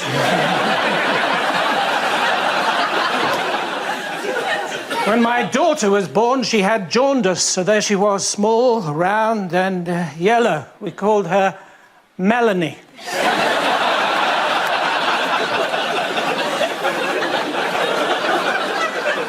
Apparently, I didn't even turn up to one of my own children's christenings, according to one of them, who shall remain nameless. As travel. Travel, OK, fine. Well, I travelled from over there. One of my favourite travel experiences was at secondary school when we went on the school music trip to France. And to get on the school music trip to France, you had to be part of the choir. I was in the choir, and it basically meant you got to hang out with all the other 13-year-old homosexuals who didn't yet realise they were homosexuals and their chatty female friends. And it was a great place to go and learn how to play a show tune on the flute. Not a euphemism. And this was back in the day when it didn't matter where you were going with the school. If you went on any school trip, you had to go by coach. Like, if you go to Australia, you go by coach. This was supposed to be a 5-day trip to France. We spent 2 days on the coach getting there and 2 days getting back. It was basically a day in France. So, on this trip, you really had to make the best of the coach trip. And for me, my favourite bit was when we got to stop off at the French hypermarket. So I thought that would be a great place for me to show off how much better I am than everybody else, because I'd actually been paying attention in French. So I went over to the patisserie and I said to the man there, "Bonjour, je voudrais un croissant, s'il vous plaît." And according to the French classes, the man behind the counter should have responded by saying, "Oui." Il y a un croissant ici, which, when you think about it, is basically the equivalent of someone coming over here and saying, "Hello, I'd like to buy a pasty, please." And then the man behind the counter responding by saying, "Yes!" There is a pasty here. I'm not even mentioning that it's part of a meal deal. So I said, "Bonjour, je voudrais un croissant, s'il vous plaît." And then the man behind the counter responded in normal French by going, blah, blah, blah, blah, blah, blah, blah. I had no idea what he was saying. Blah, blah, blah, blah. I mean, my friend Kevin was no help. The only French he spoke was the French horn, which is a euphemism. I mean, I say they teach us how to speak French. Most of the time, they teach us how to sing it. I mean, I could have stood there and gone, "Quelle est la date de ton anniversaire?" But the idea of a 13-year-old English homosexual standing in the middle of a French hypermarket going, "What is the date of your birthday? What is the date of your birthday?" Couldn't be any more absurd. So I just responded by saying, "Oui, oui, d'accord, d'accord." Ended up with 8 kilograms of ham. Thank you very, very much. Boys there at the top.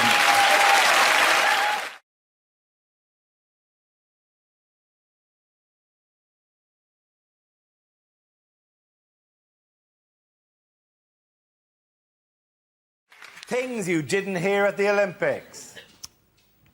I am the little girl from the opening ceremony. This is my real voice. That gymnast is so supple. If my wife could do that, we'd still be together. Next, the rhythmic gymnastics. You might want to start beating out your own rhythm at home. That English track team is awesome!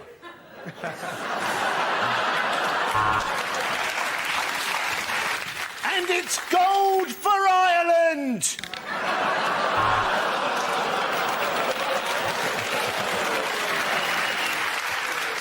Well, that'll be low marks for synchronicity, but high marks for execution. Clean shot to the head, backwards off the board, pool full of blood, magnificent.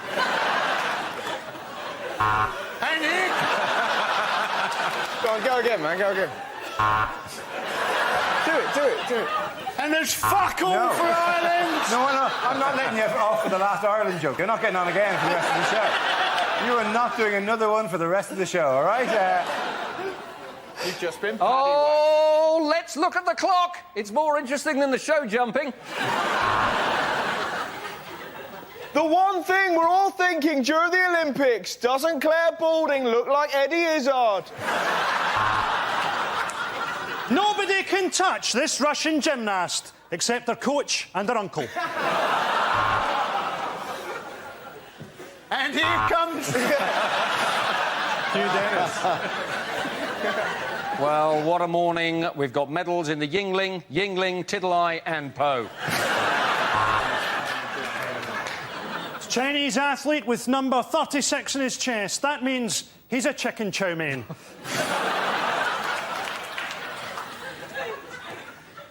And here...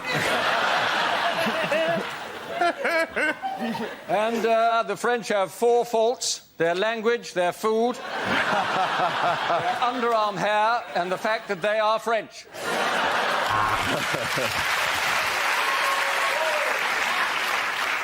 A surprise in the canoeing, where the British athlete has gone missing. It was after I heard the buzzer that I realised there was one thing I hadn't heard at the Olympics, right, was fuck it. The end of that round, the points go to Frankie, Hugh and Greg.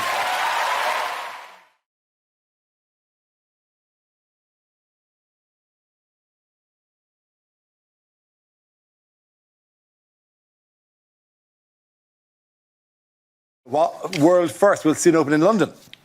It's a vagina museum. It's a vagina museum. Darling, I don't even know how to say that word.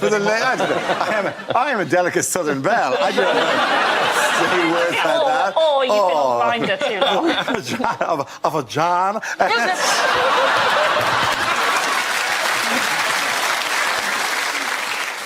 And the award for clearest example that TV commissioners have run out of ideas goes to Comedy Central for Darrow O'Brien's Blockbusters.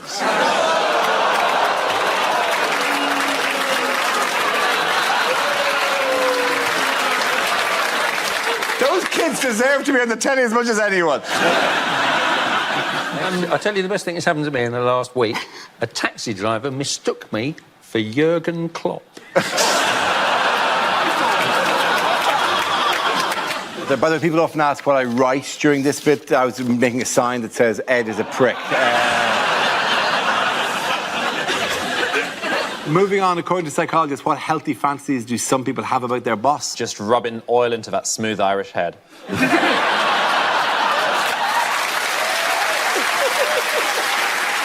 Tom Watson, Deputy Leader of the Labour Party, has just resigned. Oh, really? Oh. Yeah. Why is he resigned? Why is he resigned? Literally, what? I don't know. They just told me that a second ago. They don't do that on the news, Dara. You've got to learn a few techniques.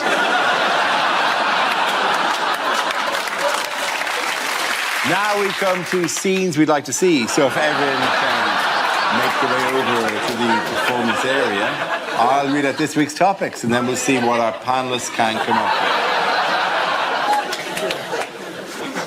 Help! I'm becoming trapped. Trapped in the gravitational pull of Dara!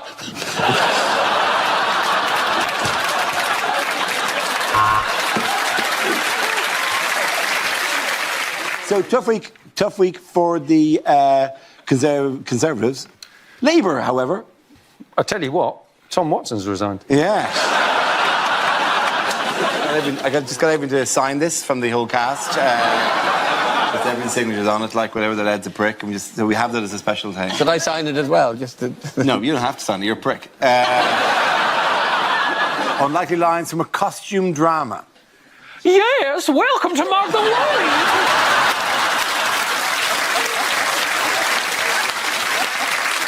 Moving on, why was Ryanair in the news this week? Because Tom Watson resigned. By the way, I've just totally realised that I was supposed to, during that round, hand out all the other donuts so you could all have a donut. So I'm just going to sit here just eating them for the rest of the round.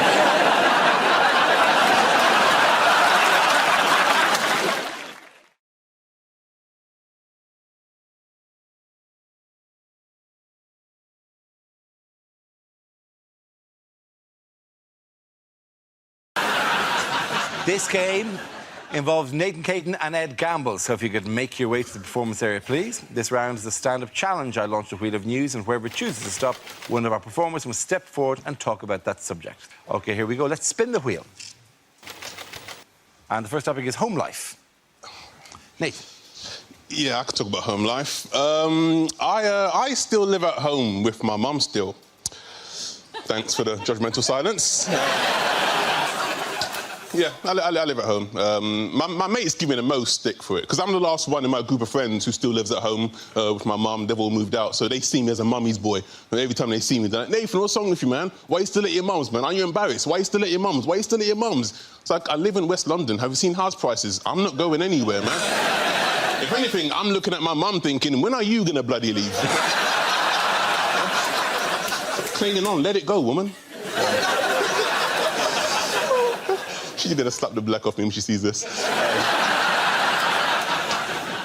So, yeah, I like peace and quiet. Although, to be honest, at home, I'm not getting a lot of peace and quiet at the moment, mainly because of my mum and my stepdad. They got married quite recently. And I'm happy for my mum. You know, she found happiness. She deserves it. However, at the moment, they're going through that honeymoon phase where they're having sex all the time. Yeah, it is bloody disturbing, man. Because my bedroom is, like, right next door. So, like, every time they do it, I hear everything. Like, a few Saturdays ago, right? It's late at night. I'm about to go to sleep. From next door, I can hear my stepdad going, oh, yes, oh, yes, oh, yes, oh, yes, oh, lad, say something nasty, say something nasty, say something nasty. So I screamed out, you're not my real dad! Thank you very much, Nathan Caton. OK, that leaves us with Ed. Let's see what topic you've been left with. And the topic is diet. I hope this isn't just a hint that I need to lose weight. Because I've lost quite a lot of weight recently. Anyway, I've lost about 6 stone in the last 3 years. Cheers, guys, thanks. I mean, no. Too late, you went with the British reaction. Thank you very much. Couldn't give a shit, mate. Carry on. We don't... Stop showing off. We don't want to hear about it.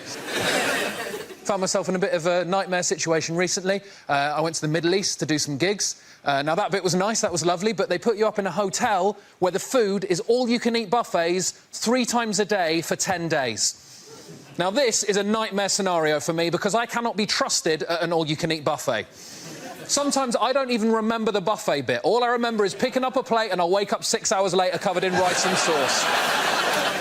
And I can't theme a buffet. I can't theme a buffet either. I won't pick up a plate and go, oh, I'll have some rice, I'll have some curry. Well done, Ed, you've made yourself an Indian meal. Won't do that. I'll get a plate, I'll get a spoon, and I'll run along the full line of trays, just scraping food from every nation onto it until I've got some sort of plate Pangea, just an unidentifiable mass, just Spanish food, Japanese food, Chinese food, Indian food, coffee, sushi, just horrible. Just wedge my face into it, everyone going, is that man all right? Don't look at me! I'm having a buffet! Just food from all over the world. My body for 10 days had no idea where I was on this planet. I went for a shit 3 days in, a UN flag came out. The first subject is alternative medicine. Can I have a volunteer to talk about that? Andy. Apparently, a lot of people trying to get into therapy at the moment, other people knocking it, saying, you know, oh, well, you should just lose your inhibitions, talk about your problems to your friends. I thought I'd try this. I talked about my problems to my friends for a whole hour. Lost my inhibitions, also lost my friends. I now tell my problems to taxi drivers. 2 advantages in this. 1, it stops the taxi driver from telling you his problems. And 2, it's amazing how much quicker you get to your bloody destination. Well done, Andy Parsons. OK, let's spin the wheel again. Subject is the media. Who wants to come into that? Russell. I'll do that. Obviously, you know, The way I like getting the news is Radio 5 Live. It's fantastic, 'cause it's just news and nutters, isn't it? They'll read out, like, that was the Pope's view on abortion, and then, hello, Felicity Puddleduck here, livid and ill-informed. I'd just like to say those harlots should give birth to their children aged 2 that charge you to national service. I'm off to bake a cake. And sat there listening, and then the next night, David, are you out of your mind? Cloning? Think it through. 2 versions of me. Want to go out and commit a crime? Who gets blamed for it? Me! I'm doing a 20 stretch. He's banging my wife. Where's the justice? And you sat there listening to these nutters, and then the most ridiculous story. A man in Bristol's found the face of Jesus on a crisp. And suddenly, I couldn't believe how you put up my frazzles. There he was! Russell Howard. OK, the losers Hugh and Frankie. The next topic is sport. Do you know, I've heard a rumour that horse racing may not be completely honest. It's unbelievable, isn't it? But how do you stop the corruption? Well, one solution may be to call horses something like mafia-backed second favourite. Because if everyone did that, everyone would be confused, no one would know who to bet on, and the whole thing would be fair again. And they're off, and the first to show is blatantly bribed, followed by mafia-backed second favourite. They're just ahead of Dope to the Gills, Mysterious Limp, and just behind them, Out for a Canter, and I'll Fall at the Fifth. And as they come to the fifth, I'll Fall at the Fifth has fallen. I'll Fall at the Fifth has fallen at the fifth in a magnificent display of cheating, and they're coming into the final furlong. Mysterious Limp is slowing, Out for a Canter is clearly struggling, but coming through strongly is mafia-backed second favourite, and as they cross the line, mafia-backed second favourite has won it, which is remarkable, seeing as he has no head. That's been left in someone's bed for tomorrow morning. Well done, you. Well done, you. OK, Frankie, let's see what you've been left with.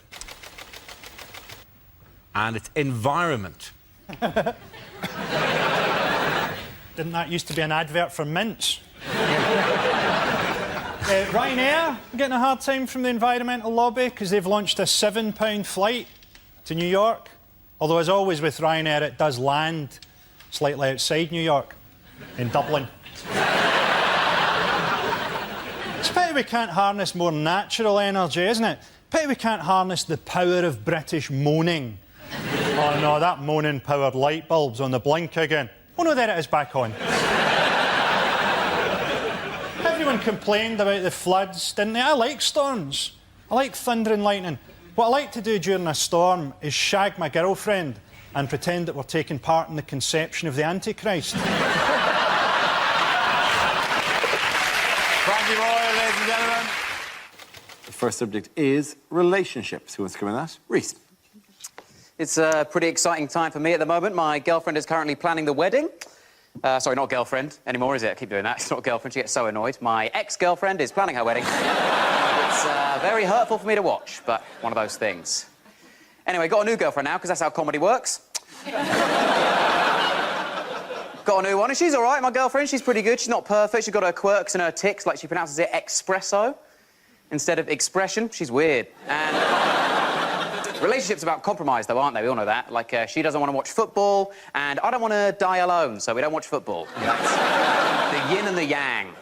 You give and you take. We're trying to keep it fresh, trying to keep it exciting, me and my girlfriend, you know, trying to keep it, you know, lively, try new things all the time. Like, she keeps talking about how she wants to have sex outside of the relationship. I don't know.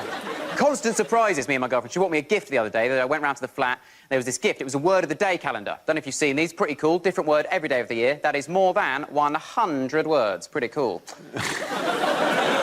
Favourite word for me so far from the calendar? Exponentially. Ah, what a word. Exponentially. Use it all the time now. In fact, I'd say, ever since learning the word exponentially, my use of the word exponentially has increased loads. I use it all the time. Oh, yeah. Thank you very much, Reece.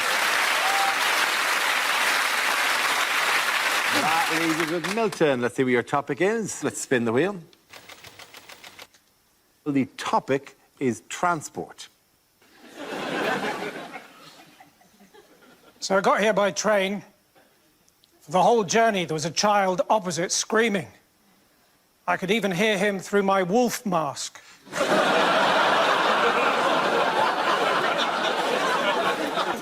But it was a quiet carriage and people were getting annoyed, so in the end, we both stopped howling. When a stewardess got on the train, she looked at me and said, "Do you mind if I do my makeup on the train?" I said, "Well, it's still going to look like a train, isn't it?"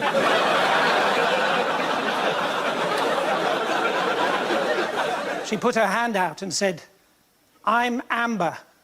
I said, "Yes, I think you've overdone the makeup." Anyway, one thing led to another, and, well, I'm going to skip a bit now.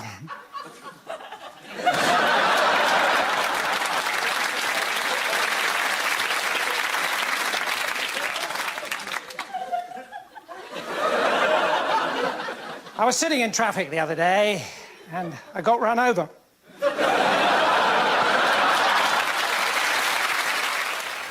The first subject is jobs. Who wants to come in that? Glenn. There were loads of jobs I wanted when I was a kid, whether it was starting up a Ouija board business with my great-great-great-great-great-great-grandfather, or becoming a detective like Poirot or Craig David's girlfriend's parents in Fill Me In. I always wanted to be a movie star, you know, like a proper method actor like Eddie Murphy, because, you know, Eddie Murphy is so method and so committed that to get into the role of a vet in Dr. Dolittle, Eddie Murphy actually spent 10 years starring in lots of other shit films. It's so expensive everywhere you go if you don't have a job, you know? Like, I stopped getting haircuts after a while because there's hidden costs even when you get a haircut. Like, you think you're paying for just the haircut, and then at the end of the haircut, the hairdresser does that really annoying thing where they try and convince you to buy one of their mirrors and go, "Oh, what do you think of this?" Do you know what I say? I say, "I don't want to buy one of your mirrors. I want you to wash my hair at an angle I've otherwise never been at." So expensive everywhere you go. Like, I used to get the bus to work every day. Get this, £29 per bus journey. £29 per bus journey is insane. And not as insane as this woman who used to sit on the top deck every day with a microphone telling us where in London we were. £29 per bus journey, you can't even afford a roof. It takes 3.5 hours to get between Buckingham Palace and Westminster, neither of which are places I work at. But, you know, for the first time in my life, I thought, I've got a job. I can buy things. I can buy things for my room. I can buy a chest of drawers and a desk lamp and a flashing neon halal sign for my window. And when you get a job, you think, oh, great, now I'm a proper grown-up. Next step, getting married, having kids, so I can be one of those proper adults who can call themselves on Facebook and LinkedIn a father to 2 amazing daughters, mother to 3 amazing sons. And I can't call myself that because I don't have those kids, and people don't really like it when I call myself a nephew to 3 gorgeous uncles. Thank you very much, Glenn. OK, that leaves us with James. Let's see what your topic is. Let's spin the wheel. And the topic is growing up. Oh, I thought it was feet for a second there. You grow up in little bits and increments, in my opinion, bit by bit. I think the first time you become even a little bit of a grown-up is when your parents start letting you make your own squash. It's a big day, because until then, my mum was making all the squash all the time, and I don't want to offend Richard's watching, but it was the weakest-ass squash I've ever had. It was so bad, I'd have to squint it. Like, I guess that's got a vague orange tint to it. I'm trying to imagine what that tastes like as a flavour when I'm drinking it. Then you go around some other kid's house whose parents are a bit more laissez-faire. That squash knocks your socks off, it's incredible. I'd be like, whoa, you got access to this squash on the daily? He's like, yeah, but my parents don't pay me much attention and I'm worried they don't love me. It's like, I would leave it all in a heartbeat. For one sip of this squash, tell your dad I love him. Tell your dad I love him. I had to make a squash for my nephew recently. First time I made squash since I was living with my parents. I haven't done it in between because I'm an adult who doesn't have kids. And I know there are some adults watching who don't have kids who drink squash, but let me tell you, if you are the kind of person who drinks squash even though there's no kids in the house, you got bodies in the walls and heads in the freezer.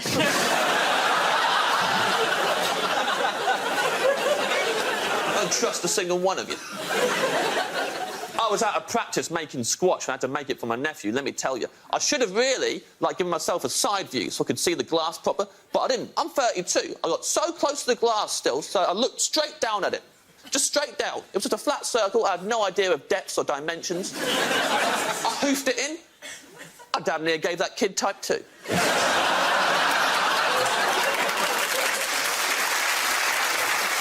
dude bouncing off the walls on Fun Uncle James's mega squash, losing his mind, going looping.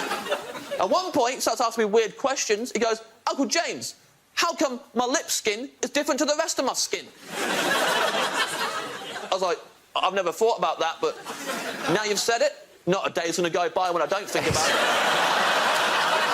Imagine if your whole body was lip skin. It'd take you hours to get ready in the morning. You'd be stood there with a chapstick.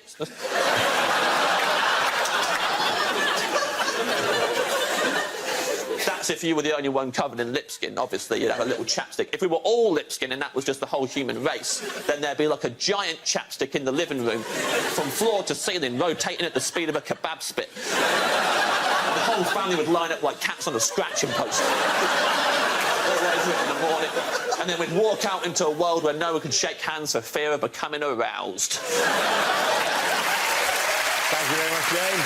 And that round, Paul's going to James Acosta. Well done. The first subject is credit crunch. Who wants to come in on that? Andy Parsons.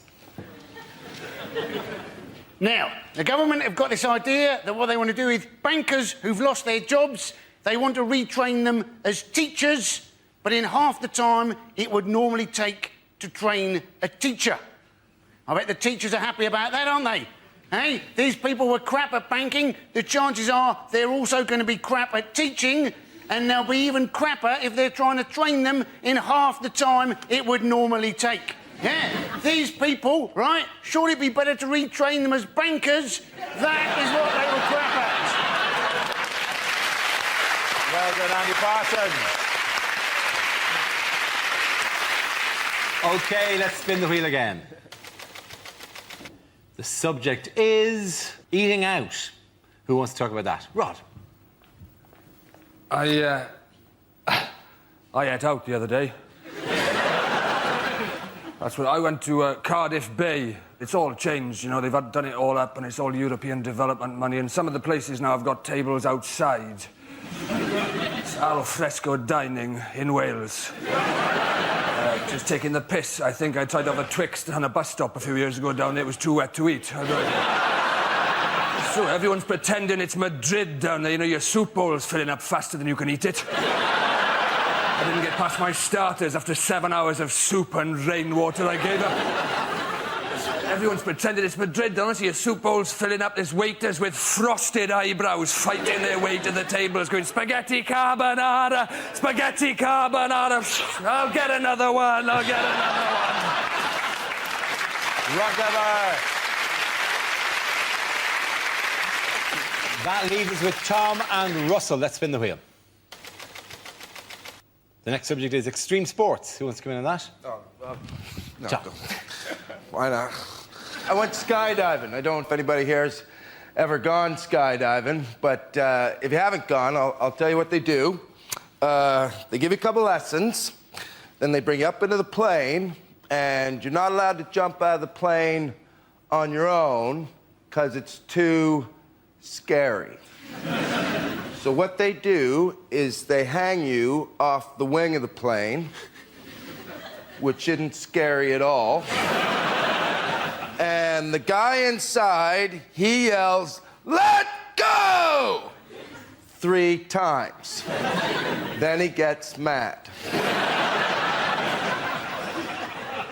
Starts kicking your hands.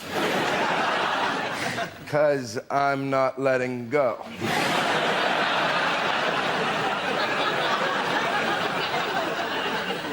We all skydive different. I skydive with a big plane in my hand.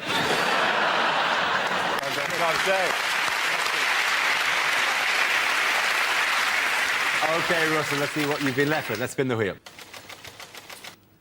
Topic is families. Well, families are quite peculiar. Mine are wonderful. I went to Brighton the other day, and my uncle was like, watch out, it's full of gays, and they'll get you. They'll get me. They're gays, they're not ninjas. Not gonna... I'm so glad that I was raised by lunatics. I remember one of the weirdest stories I had happen to me when I was little. I was 8 years old. I was in Lanzarote. I just put some rubbish in a bin. I came around a corner and I was confronted by 2 werewolves, right? Turned out it wasn't werewolves, it was my mum and dad. Ah, ha, ha, isn't it hilarious? Not really, I've shat myself, right? But I've only recently found out they did not buy the wolf masks in Lanzarote. They bought them in England, which is beautiful and chilling at the same time. Look what I've got, David. Couple of wolf masks. You know, you don't like wolves, don't you? Captain Shitterbrick next door. Well, let's put him on now, scare him. Can I hold you just there, David? Can I wait until we're in a foreign country, get him really out of his comfort zone, and then properly shit him out? Families. Well done, Russell. This is where we test our performance stand-up skills. We spin our news generator, it settles on a topic, and anyone can volunteer jokes about the chosen subject. The winners are the people I judge to produce the funniest stuff. That is just against nature. OK, here we go. Let's spin the wheel. OK, the first topic is Britain. Who wants to come in on that? Yes, I love Britain. Do you? Kind of. I think Britain's amazing, but I think we're quite hard on ourselves. Like, if you go to America and you do shows, they always get this thing where you go on stage in America, like in Chicago, and you say, oh, so what's Chicago like? And they go nuts. They go, woo, yeah, Chicago, woo, woo, woo, for about a day. And then you come back over to Britain and you go to somewhere like Birmingham and you say, oh, so what's Birmingham like? And they all go, oh, it's a bit shit. I live in London, in Britain. I live in Kentish Town, which is lovely because it is actually like a Kentish town. Unfortunately, the town in Kent it's like is Maidstone, which is crap. North London's quite posh, though, because there's a hairdressers near us, which is called the Elysian Fields Hairdressers. Oh, it's where heroic hair goes to die. You know, where I used to live in South London, the hairdresser was called We're Gonna Cut You, Slag. Thank you, Irish supporter. OK, let's spin the wheel again. The subject is sport. Who wants to come in on that? So, hey, Freddie Flintoff, how drunk would he have been on Monday night? That's all I've got on that one. We have got a great new British hope for our sport, though. Laura Robson, Britain's tennis, 15 years old, both her parents Australian. We don't mind immigration when they've got a bit of talent. We object to people sneaking into Britain on a rubber dinghy unless they can do it really bloody quickly. Thank you very much, Andy Parson. OK, that leaves us with Greg and Russell. Let's spin the wheel. The next topic is education. Who wants to come in on that? Russell. I remember school being fun. I think my favourite moment ever in life, pretty much. There was a girl in our school called Lydia. She was trying to make her calculator work. She was repeatedly knocking it against a desk. And after about an hour, our teacher went, Lydia! How would you like it if I banged you against the desk?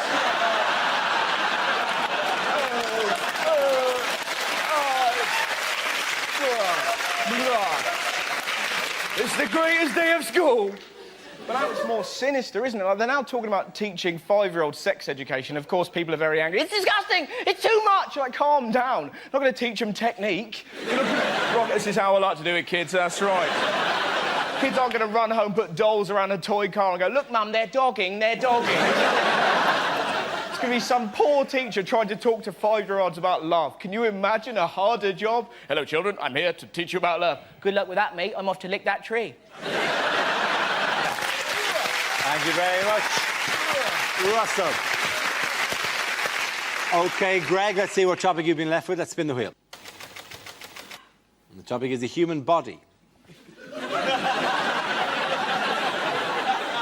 I have to tell you that being a tall man in this country is tedious, ladies and gentlemen. Tedious, because in small towns throughout the country, there are a series of jokes prepared by the locals on our behalf. I'll be walking innocently into a local pub or down the street, and I'll get several jokes. One of the jokes might be this. Just to give you an example of the level we're talking about. Another joke might be, what's the weather like up there? It's freezing. There's a massive climate change in this amount of space here, you toothless buffoon. Probably the most offensive example of this. This is genuine. I was at a cash point and there was a little old woman in front of me at the cash point tapping away with her claws and... I'm sorry, I'm just quite angry about this. And when she'd finished, bless her heart, she turned around and she hadn't seen me. She turned around and she went like this. Oh! Maybe not that sexually. She said, oh! And then with no hint of irony at all, she asked me this question.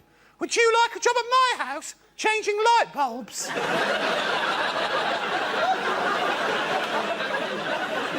No. No, old woman. I have plans of my own. Now, get out of the way of the cash point. 20 minutes is long enough for you to have worked out that that's a Tesco club card. Thank you very much, Greg. First subject is sleep. Ebra. Does anyone here sleep with someone who snores? Yes? Well, I envy you, because I lie awake next to someone who snores. My wife snores terribly, and part of what keeps me awake is lying there going, how do you sleep through this? I can't sleep through it, I'm only next to it. The noise is inside your head. And how come you can sleep through that? But the sound of me making a sandwich in our kitchen, that wakes you up. There is no way me making a sandwich makes more noise than you're making right now. She snores so... She said the cutest thing to me one time, though. She says, do I not sound like a kitten purring? Bless. No. You sound like a cat drowning in porridge. If I had a kitten made that noise, I'd put it down. Apparently she had her nose broken a couple of times when she was a kid. Didn't teach her, she's still bleeding snoring. Thank you very much, Ed. OK, let's spin the wheel again. Subject is health. Andy Parsons. With flu jabs now, what they do, don't they, is they put a little bit of flu into you to help you combat the flu. I was thinking by that argument, surely you should be able to have the odd cake to help you fight obesity. Because let's face it, you can do too much exercise, can't you? You know, did you see Madonna's arms? They didn't look right, did they? It's like half human, half Terminator. Of course, that's the problem when you're always picking up small African children going, no, no, no. Thank you very much, Andy. OK, the leads are Russell and Jack. Let's spin the wheel. The next subject is television. Who wants to come into that? Jack. I get very frustrated with pretty much everything on television. I find adverts at the moment particularly annoying, like the banking adverts, because they're trying to portray bankers as being nice people. Like, they've got this one at the moment for, like, a mobile bank that travels around the country, and you walk in and there's your friendly local bank manager acting like a hairdresser, like, nattering away. You know, you walk up to the till, it's like, oh, how was your holiday? I went camping. Oh, why did you go camping? Because you lost all of my money! Decided the only option I've got is just to not watch TV at all, because everything annoys me. And I've got quite a lot of people that pressure me into doing that as well. Like my dad, he's quite old-fashioned. He's always saying, you don't need to watch television. You should do other things, better things, more edifying things. Don't watch TV, Jack. You should read. Read the great novels. They're entertaining, they're educational. Even read the Bible. The Bible is engrossing. It's enthralling. The stories of Jesus, they're encapsulating, they're invigorating. I'm like, no, Dad. If I wanted to be entertained by 12 people sat round a table trying to impress some bearded Jewish know-it-all that thinks he's some kind of deity, I will watch The Apprentice. Thank you very much, Jack Whitehall. OK, Russell, let's see what you've been left with. Let's spin the wheel. That's fitness. Could have been camel toes. Now, I was in the gym the other day. I was in a locker room, and a 5-year-old boy ran in and jumped into a locker. Now, sometimes you know you're just going to have an incident, right? You could hear him in there giggling, and you knew what he was going to do. He was going to jump out and scare his mates, because his mates appeared seconds later, like, where's Stephen gone? Where's Stephen? He was there a minute ago. This is most irregular. Huh? And he waited, not for his mates, but for 3 huge naked men. It was fantastic. They were kind of walking past, and this little kid leapt at those men like a cat with rabies. It was incredible, right? Just from nowhere, the noise they made, I've never heard a noise like it. They sounded like a tugboat getting molested. It was like,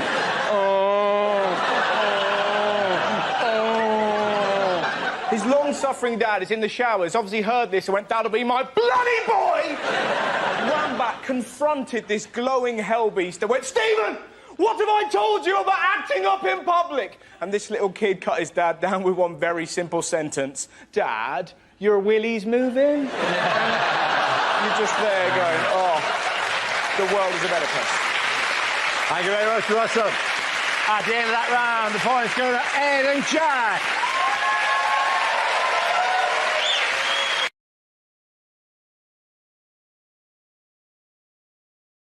In other news, who's making a surprise appearance on Strictly? Ed Balls. Ed Balls is. Yes, he is. It's not a surprise. No, it was announced months because he ago. did announce it months ago. I don't know why. The word was in it. I just read it. It was a bit of a fuck you, San Diego moment. Sorry. Shall we do it again without that word in it? It would be grand. Yes. Speaking of Labour, who's making an appearance in the current series of Strictly? Well, it's quite a surprise. It was Ed Balls. Yeah. Yes, it was. Who would have thought that? Yeah, I would. In a blue tuxedo as well. You know who else is getting a blue tuxedo? You. Yes. I was buying myself a blue tuxedo recently, and I had already just paid the money for it, and then I see Ed Balls ruining blue tuxedos forever. When would you wear a blue tuxedo? What do you do for events in which you have to wear a tuxedo? Yeah, but isn't it all black? That's black tie events. Yeah, the tie is still black, but the tuxedo is blue. Oh, okay. Yeah. A lot of politicians are good at dancing, although Desmond Tutu wasn't wearing what I thought he was going to wear. Would you do Strictly? No, I wouldn't because I got a dodgy knee anyway. But so I couldn't do it. I got asked to do Splash. You got to Splash. That is a lot easier. I can see that. Oh God, I can't think of anything worse. To be fair, you shouldn't slug off reality shows and stuff like that because you're only ever 4 Eastern European rent boys away from doing one, aren't you? So...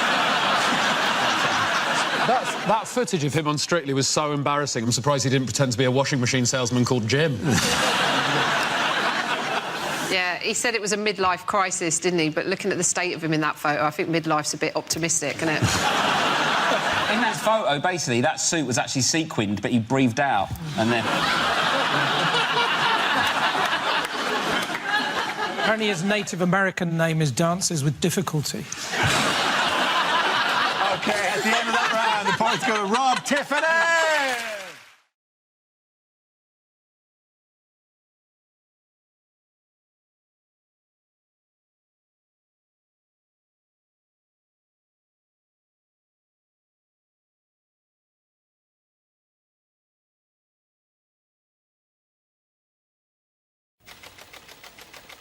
It is identity theft.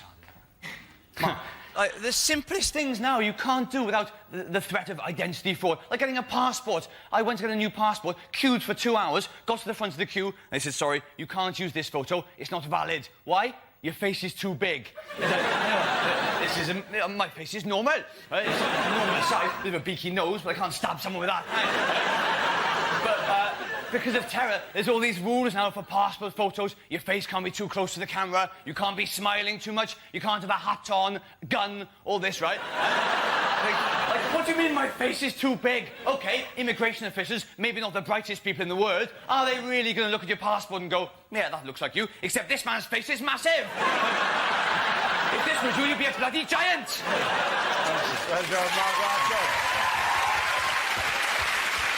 OK, let's spin the wheel again. And the subject is terror threat. Joe Coffey. I've been giving quite a lot of thought to the whole suicide bomber situation. Now, what I'm thinking about particularly is their award of 72 virgins, because I think they haven't really thought this through. Because what the suicide bomber is imagining as a virgin may be very different in reality. Because do you know who's also a virgin? My Auntie Joyce in Dublin. She's 67 and lives with 14 cats. I don't think that's what they've got in mind. But I think that would truly be divine justice. You've blown yourself up, you get to heaven, what's your reward? my Auntie Joyce.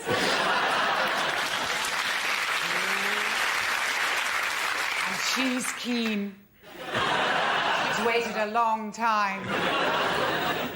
When you've done me, there's 71 of my friends from the church need doing as well.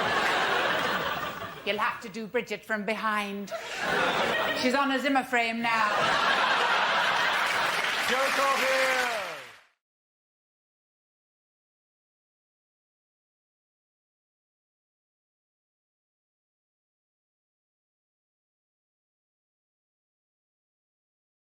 Politics, and the answer is 9%. What's the question? Is it percentage of British people without sunburn? Yes. In this room, I think. Is it the percentage of British men who bought for their wife 50 Shades of Grey, then tied them to the bed and pissed off down the pub?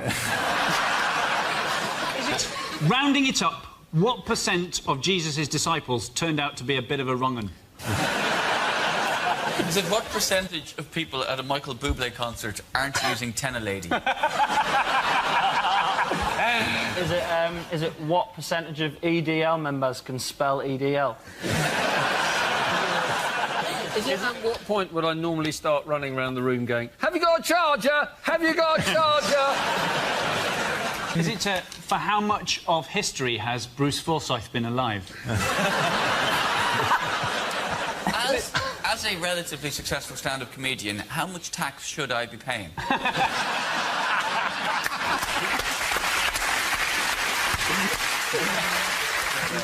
Is it the percentage of Talisa's phone book she didn't have to delete in custody?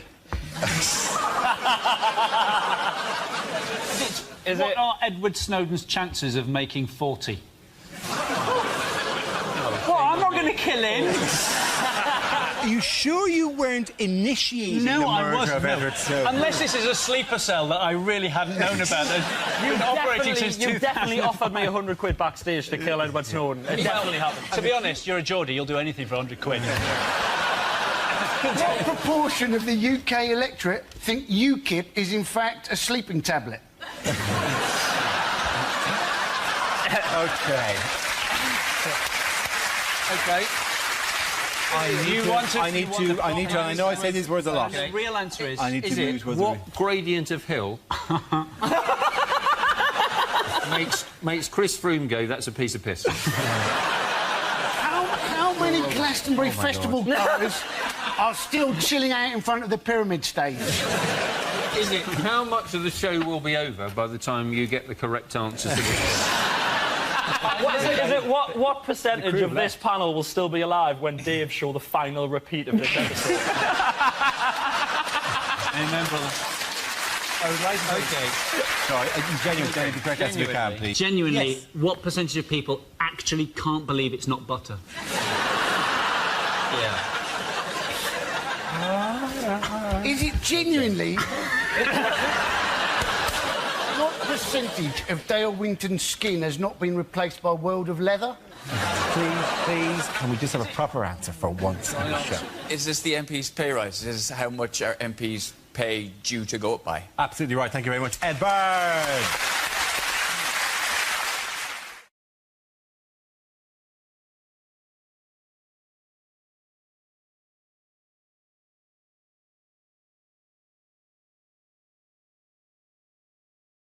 Now we play a round called Spinning the News, which involves everybody. So if you could all move over towards the performance area, please. We spin the wheel, and when it stops, anyone can step forward and try to make us laugh about the subject it's landed on. If I judge the player's got a big enough laugh, he or she gets to sit down again. The first team to have all its players sitting down at the desk wins the round. OK, let's have our first topic. It is, of course, national surveys. Anyone want to try something on that? Good man, Frankie. They've done a survey in America that says that Osama bin Laden is now more famous than Michael Jackson. And you think, yeah, but he puts a lot less effort into his videos, doesn't he? It really freaked the Americans out if he just threw in a wee moonwalk now and again. Hey, more famous than Michael Jackson, but who would you rather have looking after your kids? They did a survey this week that said that 20% of British men have a problem with premature ejaculation. The others just don't think it's really a problem. Sex and on early nights. They brought out a condom for premature ejaculation, and basically it's got an anaesthetic in the lining, so it makes you numb and you can last for longer. Or you can wear it inside out and you don't have to wake anybody up. Well done, Frankie. You can sit down. OK, let's spin the wheel again. The next topic is the Trafalgar celebrations. Rory's in. Yeah, this was this week's naval review of Portsmouth, which is quite embarrassing for the Queen because it just rubs in the fact that she hasn't got a ship. So they line up hundreds of ships and she goes, that's a nice one. Well, have you got one in another colour? Prince Philip loves these things because it gives him a chance to stand on a ship and shout, "Frigate!" Look, Philip, mind you, no, frigate, there, frigate, next to that f***ing destroyer, right?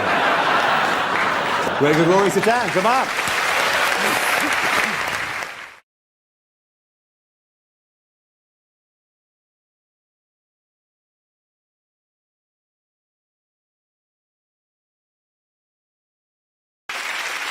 Yes, the question I was looking for was, how long is it since man first set foot on the moon, as celebrated this week? It was on July the 21st, 1969, that Neil Armstrong and Buzz Aldrin set foot on the lunar surface, whilst the third member of the Apollo 11 crew, Michael Collins, waited in the spaceship. Collins later said he was sweating like a nervous bride.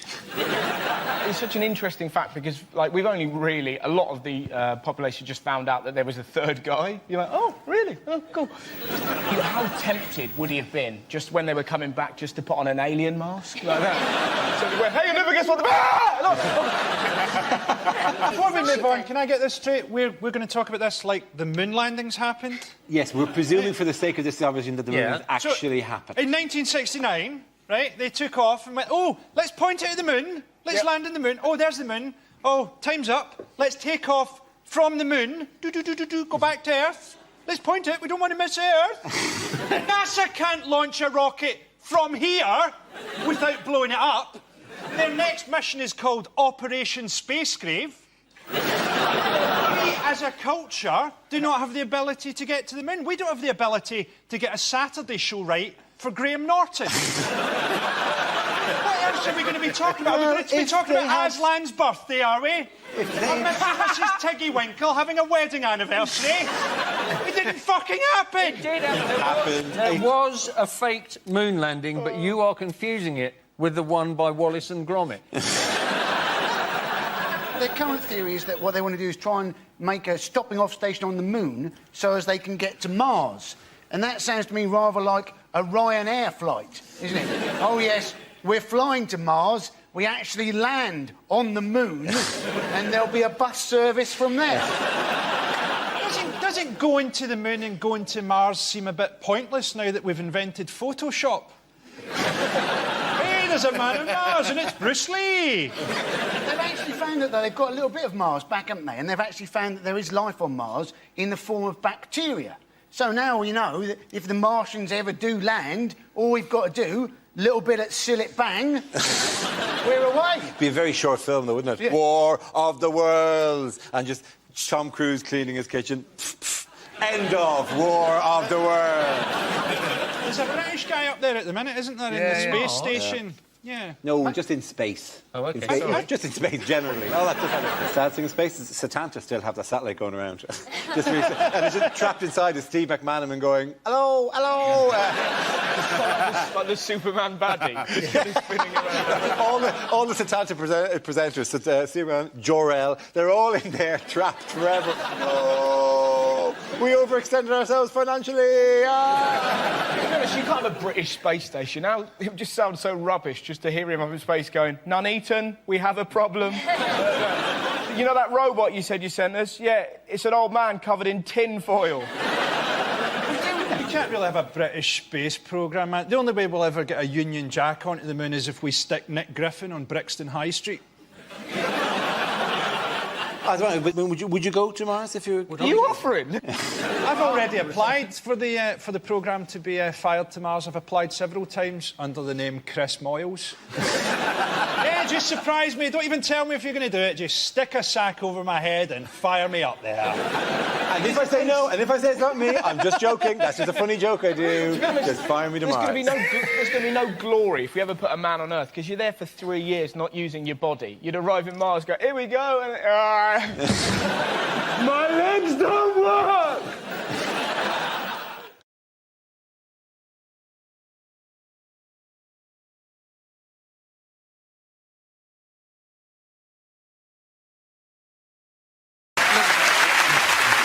Now we play a round called You Went to NATO, I Went to NATO. This game involves Tom and Reese, so if you could make your way to the performance area, please. This round is a stand-up challenge. I launch a wheel of news, and whoever it chooses to stop one of our performers must step forward and talk about that subject. OK, let's spin the wheel. And the first subject is the environment. Who wants to come in that? Reese. We've got to do more, haven't we? We all know it's a big issue, the environment. We've got to do more stuff, but they're expecting too much from us too soon. OK, it's baby steps. Like, I know that I need to switch to a plant-based diet, really, but it's baby steps. Like, recently, I've given up chicken nuggets, all right? Might not seem like a big deal, OK, but I've gone nugless. That's what I decided. 3 months ago, I saw the first climate march. I was like, yeah, no more nuggets, right? And I'm smashing it. It's been 3 months, not had a single nugget. I'm doing so well. Slight confession, I'm eating a lot of goujons. Like, twice as many... And they've got way more real chicken in as well. It's awful for the planet. It's a terrible mistake. I thought we'd solved it with the bags. When we switched to charging 10p for the bag, I thought that was the end of the issue. I thought we'd done it. But it's not enough of a deterrent, is it, 10p, when you're at the checkout and you haven't remembered your canvas bag, and they go, do you want a bag for 10p? You're like, well, what's the alternative? I just eat all this now. Yeah. What's for dinner tonight? Oh, cauliflower, mustard and Dettol. Yes. I need a bag, please. Costa are the same. Costa, they'll give you 10p off your coffee if you're taking a reusable cup, right? Because they're like, oh, we're Costa, we care about the environment. No, you don't, mate. If you care about the environment, Costa, why are your receipts the size of a duvet? Get real. But it is handy having that 10p, because you can take that 10p and spend it on a plastic bag in Sainsbury's. So it is ideal. No, but I think I know why middle-aged people don't like Greta Thunberg, right? And it's because she makes their kids look shit. Brag about your kids with her on the scene. This is parents in the playground stuff now, isn't it? With their parents just going, oh, yeah, oh, is your son Jamie? He's made the football team, has he? Oh, well done. My daughter is the face of the campaign to rescue this planet from the jaws of oblivion. But, good luck with a little kickabout, Jamie. Off you go. Oh, your son, Lucas, he's made his grade 4 cello, has he? Oh, well done. Yeah, my daughter is the reason he might live to see grade 5. Lovely stuff. Thank you very much, Reese. OK, that leaves Tom. Let's see what your topic is. Let's spin the wheel. And it's travel. Travel, OK, fine. Well, I travelled from over there. One of my favourite travel experiences was at secondary school when we went on the school music trip to France. And to get on the school music trip to France, you had to be part of the choir. I was in the choir, and it basically meant you got to hang out with all the other 13-year-old homosexuals who didn't yet realise they were homosexuals and their chatty female friends. And it was a great place to go and learn how to play a show tune on the flute. Not a euphemism. And this was back in the day when it didn't matter where you were going with the school. If you went on any school trip, you had to go by coach. Like, if you go to Australia, you go by coach. This was supposed to be a 5-day trip to France. We spent 2 days on the coach getting there and 2 days getting back. It was basically a day in France. So, on this trip, you really had to make the best of the coach trip. And for me, my favourite bit was when we got to stop off at the French hypermarket. So I thought that would be a great place for me to show off how much better I am than everybody else, because I'd actually been paying attention in French. So I went over to the patisserie and I said to the man there, "Bonjour, je voudrais un croissant, s'il vous plaît." And according to the French classes, the man behind the counter should have responded by saying, "Oui." Il y a un croissant ici, which, when you think about it, is basically the equivalent of someone coming over here and saying, "Hello, I'd like to buy a pasty, please." And then the man behind the counter responding by saying, "Yes!" There is a pasty here. even mentioning that it's part of a meal deal.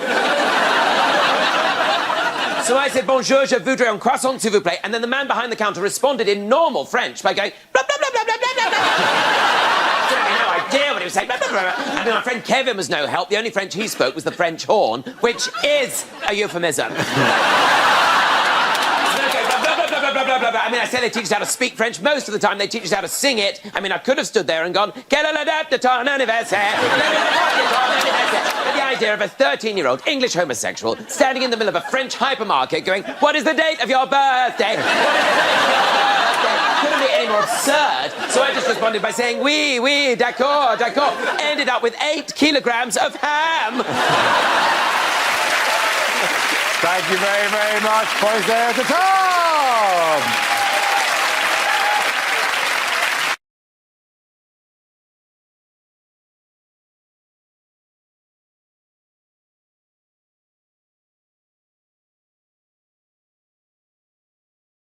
Now we come to scenes we'd like to see. So if everyone can make their way over to the performance area, please. I'll read out this week's topics and then we'll see what our panelists can come up with. OK, here we go. If you do that in as fucking shambolic a way as possible, that'd be really helpful. Of course, we'll get them to do it all again. Now we come to scenes we'd like to see. So if everyone can make their way over to the performance area, please. I'll read out this week's topics, and then we'll see what our panelists can come up with. If you could manage to do that less sarcastically. Now we come to scenes we'd like to see. So if everyone can make their way over to the performance area, please.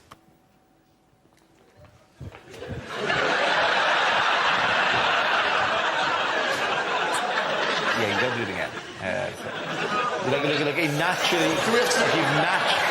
walking like you're naturally walking into the position.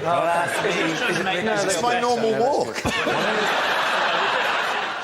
Yeah, no, 2 inches that way. What? I'll give you 2 inches. Now. Thank you, I appreciate it. OK, here we go. The first subject is unlikely things to hear on a history documentary. Sorry, too soon. Apologies. Harsh. My fault. Sorry, do you want to walk back and walk back out again? My fault. No, it's still valid. It's still you. It's still you doing it. No one will step in. I'll go back I a little promise bit. you. Go back all the way. I'm sorry. Itchy trigger finger. I apologise. Oh, now I'm so tempted to do it again. Very much. Very important that that part of my head looks fantastic at all times. That's why I plucked all the hair off, just to make sure that it received all the attention it deserved. Wayne Rooney's a pussy. OK, at the end of that round, the points go to Alan, Hugh and Milton. Wow. OK, can we do that again without you whining like a fucking child? Right? Go back there. Christ almighty.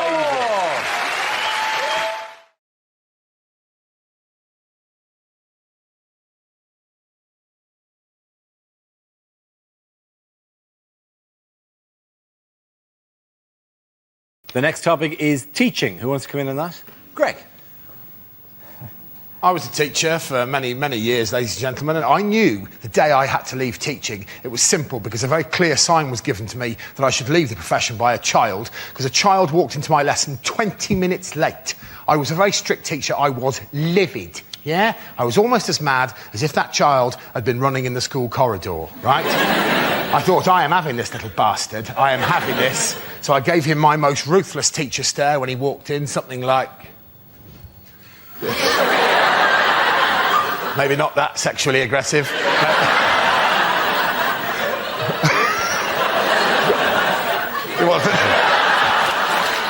That would work. That would work, though, wouldn't it? They wouldn't be late again then, would they? Oh, dear. Where have you been? No, it wasn't right. I was furious. I went, oh, really? Oh, really? And I could see that child didn't give a shit, right? And I thought, oh, no, this is the end of my teaching career. And I went, where have you been? And he went, yeah, sorry, sir. I went, really? Are you? Well, where the hell have you been for 20 minutes? And I promise you, that child looked me in the face and went, yeah, sorry, sir. I've been living La Vida Loca. What can you say to that? I said, fair enough, sit down. Anyone who quotes Ricky Martin at me, ladies and gentlemen, isn't friend for life. Well done, Greg. The answer is cheese, wine, and rubbish. What is the question? What 3 words best describe France? What are my ex-girlfriend's pet names for my testicles and penis? With gas bills rising, what advice has one executive at Centrica, the owners of British Gas? Oh, I love this guy. Put on 2 jumpers. Could he be more evil? I think the thing for me is that I don't think there's any way of gauging how hot pensioners should be, because there is no limit to how hot pensioners seem to want to be.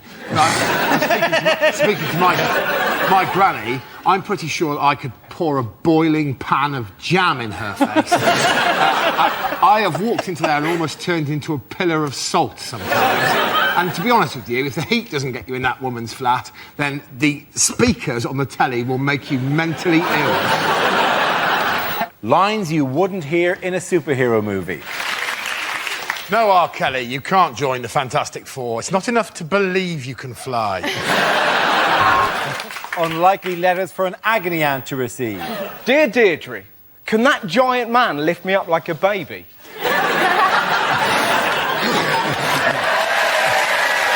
You bet your ass you can.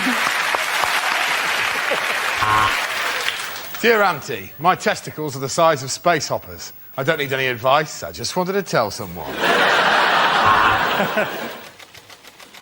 The topic is the human body. I have to tell you that being a tall man in this country is tedious, ladies and gentlemen. Tedious, because in small towns throughout the country, there are a series of jokes prepared by the locals on our behalf. I'll be walking innocently into a local pub or down the street, and I'll get several jokes. One of the jokes might be this. Just to give you an example of the level we're talking about. Another joke might be, what's the weather like up there?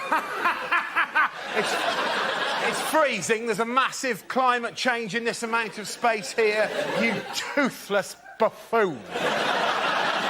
Probably the most offensive example of this is genuine. I was at a cash point, and there was a little old woman in front of me at the cash point tapping away with her claws, and I'm sorry, I'm just quite angry about this. And when she'd finished, bless her heart, she turned around, and she hadn't seen me, she turned around, she went like this. Oh!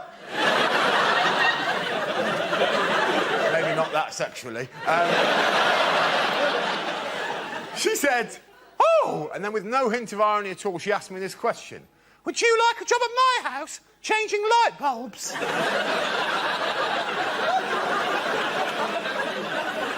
No. No, old woman. I have plans of my own. Now, get out of the way of the cash point. 20 minutes is long enough for you to have worked out that that's a Tesco club card. Thank you very much, Greg. Science, please. OK, science is the category. The answer is 40 years. What's the question? What is the average waiting time at Glasgow A&E on a Friday night? Deleted lines from a fantasy film. This will never work, Frodo.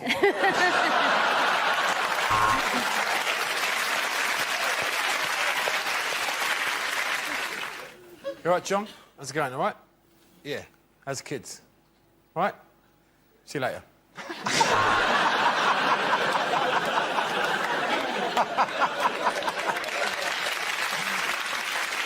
Things you don't want to hear from your flatmate. I'd give it 10 minutes in the toilet if I were you. That one could talk. Only if you found out that his charming Spanish wife sold salad would his popularity have been any lower. I think if two Labour MPs find themselves against each other, they should combine, like the Transformers, to make one super MP and destroy all of the Liberals forever. There's something in that plan. Maybe slightly more working out than that. It's the 1 year anniversary of the coalition. Yes. At this point, I bet David forgot. I bet Nick was ringing out going, so where are you taking me?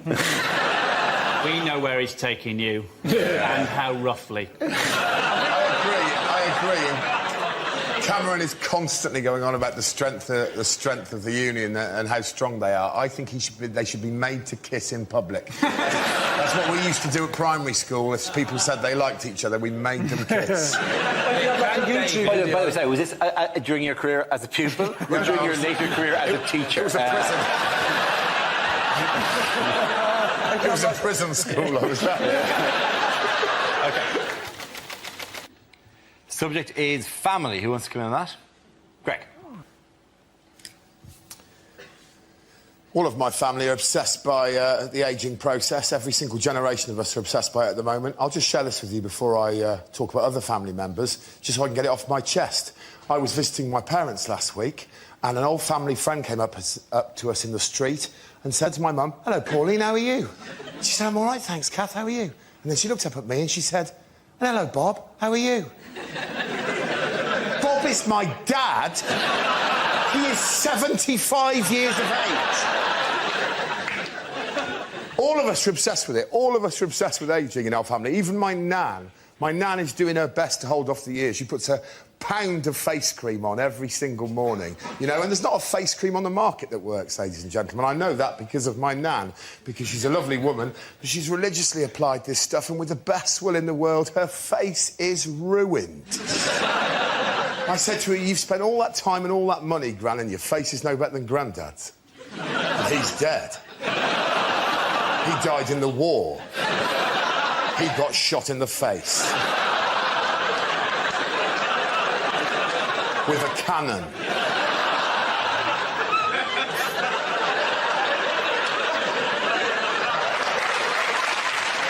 Is it how many doors do a Jehovah's Witness have to knock on before someone lets them in? Is it what rhymes with Schmive 100 OK, if that's what we're doing, then can I have the correct answer, please? That's the end of the round, then? Yeah, that's definitely a sign of either the end of the round or the end of days. Did you see John Prescott's offer to the people who didn't manage to get tickets? John Prescott put a tweet out saying, if you've missed out on tickets to the Olympic Games, the East Hull Olympic Games start today in the park in my constituency, which is kind of like saying, can't afford the opera? Well, there's a tramp at the bottom of my road. Yes, he whistles my way. Greg, why are you following John Prescott on Twitter? Private reasons. What? I had a haircut in Turkey and they set fire to my ear hair. Really? Oh, yeah, but they liked it, but not the entire thing, just like they... No, they didn't just... Paraffin all over. Welcome! Thank you for coming to Crazy Omar's Barbershop.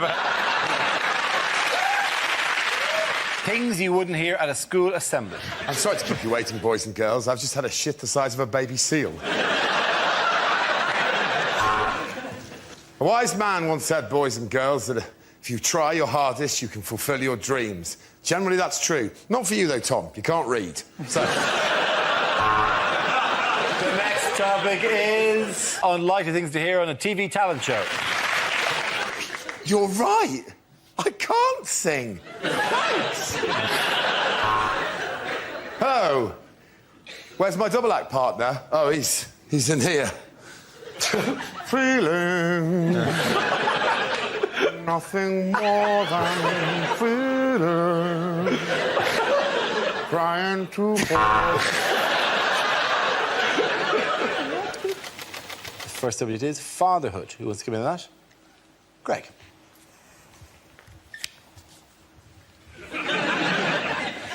Yeah, my father has taken fatherhood in a very strange direction in the last few years. And it started about 3 years ago at Christmas when he announced to me, and this is a quote, and all of what I'm about to tell you is entirely real. This happened. He said to me, "Son, I am 72. I said, "I'm aware of that." He said, "Yes. I've decided from now on I shall start behaving exactly as I see fit." And I said, "Well, I would welcome that." He said, "I'm glad you agree, because when you come home for Christmas, you'll discover this year that I am wearing a Christmas outfit." I went, all right then. I got home and true to his word, he was wearing a Christmas outfit. I swear to you, it was one giant pair of white underpants that stretched from his knees to just below his nipples and a novelty Santa hat with a flashing bulb on the end. And he came downstairs, and this is a quote, Do you like? I said, I find it a bit challenging. He said, I don't give a shit what you think. And he went off to eat some cheese. This is where it gets weird. I went out that night with some of the people in my hometown. Midnight, anticipating me coming home, my mother tells me he did this. He went upstairs in his panter outfit. He went to my mother's sheet drawer, for she has one. He took out a double white sheet. He placed that over his head. He went out into their garden and he hid in a bush. With a view to giving me, his then 40-year-old son, a bit of a scare.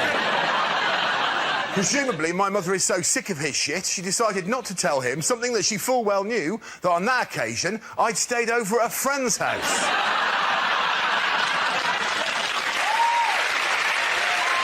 It's not strictly relevant, but I went out with a Greek girl once. I can't imagine how this wouldn't be relevant to discussion of their economy. Did you not have much money, Greg? Yeah. I'm just throwing it in. Unlikely things to hear in a police station. Right, listen up. We've got a new man starting. He's half man, half horse. It's Inspector Morse. Right, listen up. There's a giant fly attacking the station. I've called the SWAT team. Unlikely things to hear in a science documentary. And as the sperm swim towards the eggs, it's hard not to think that I've ruined this fried breakfast. I was in the bank the other day, this is absolute truth, and a man had a shit on the floor. It was the most shocking thing I've ever seen in my life. He just shook it out That is one hell of a deposit that he has made.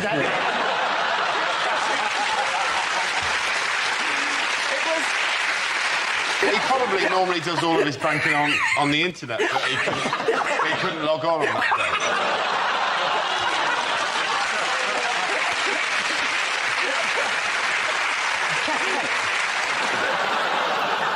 day. Is it what Peter Andre says when he's asked what his daily routine is? Our trains, our toilets, and our celebrities.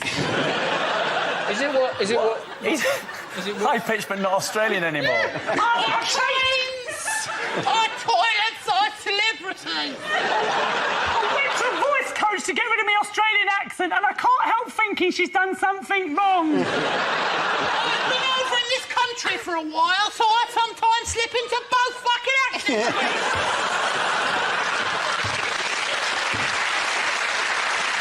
Our trains got them a six-pack. I don't miss my jeans. And then obviously the celebrities are making the money for the kids.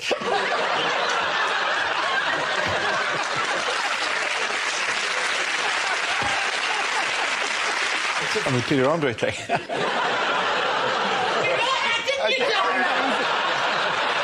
About that.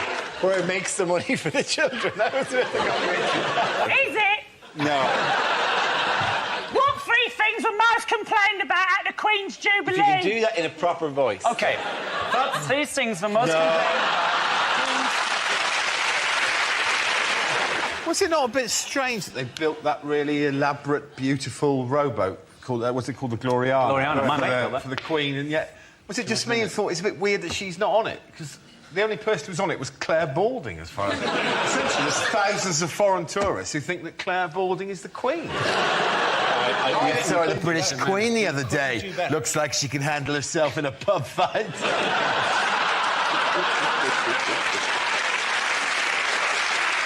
Unlikely things to hear at an awards ceremony. And predictably, for the 50th year running, the Rear of the Year has been won by the same man. Come on up, Chris. It's a Chris Rea joke.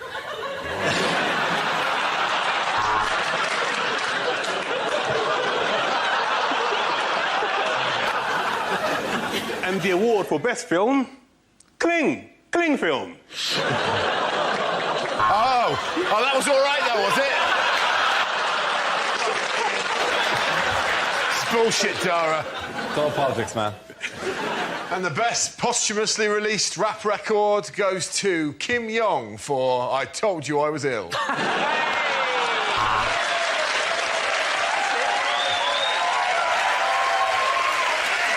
late. And the winner of Rear of the Year goes to Chris Rea. Okay.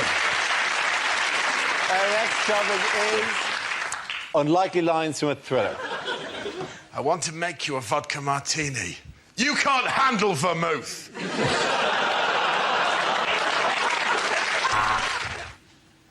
I would like to gently lift your horse's foot. You can't handle the hoof.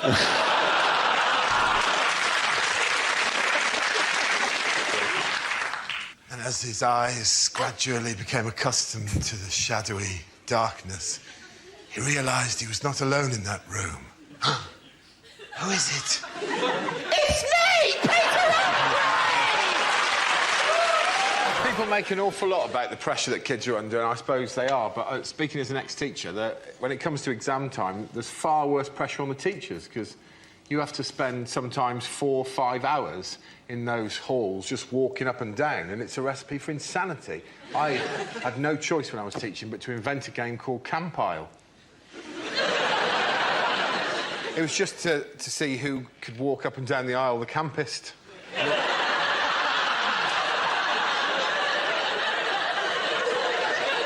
We started off just sort of slightly mincing. Honestly, by the end of it, I was walking down a full aisle of children like this. And I knew it was time for me to leave teaching when I got to the end of one aisle. Genuinely, during an actual GCSE, a kid looked up at me and went...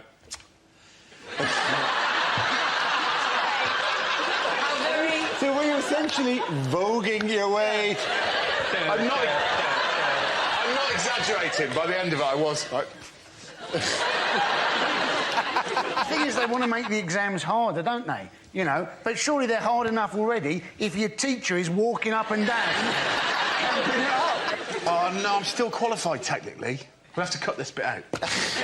Really? Is that your safety net? Yeah. Oh, that's really sweet. Do you think anybody, having seen you in In-Betweeners, anybody is ever going to... Well, you've always got a trade. I was in an exam when I was at school. My mate, at the back of the hall, went... we were all waiting to leave. Someone at the back of the hall went... Meow. Mr. Mears and the exam invigilator went... and then someone else went... Meow.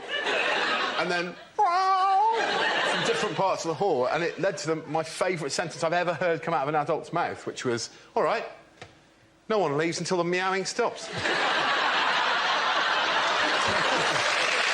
Unlikely things to hear on a property show. Get that fish out of here, it stinks. Should never leave a place in the sun.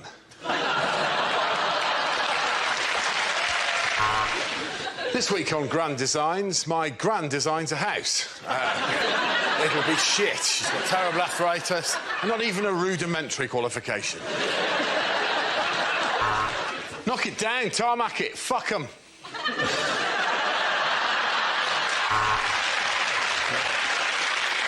OK, the next topic is unlikely things to hear in a maternity ward. I'd stay up that end and talk to your wife if I were you, Mr. Smith. It looks like Alien versus Predator down here. Oh, this isn't your first baby, is it?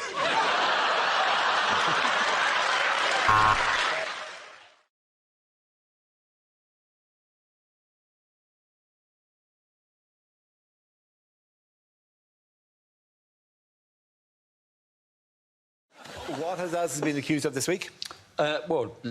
Lying, I guess. Yeah, well, isn't that's he? a general but thing. It's the specific lies? So he's in this problem, isn't he? So James Comey, who was the head of the FBI, who we sacked for investigating his links with Russia. Yep. Now it's the cover-up he's being accused of, isn't it? It is actually, lying. that he got rid of him in order to, you know... How tall is James Comey? 6'8". It is not the look you want in a spy, is it? American politics is so much more badass than British politics. They've got the ex-head of the FBI testifying against the president because the Russians might have rigged the election. We've got a man with his bucket on his head and a fish finger. But he had a fantastic interaction. He said that at one point they had a discussion, Trump and Comey together, where Trump turned to Comey and said, I want loyalty.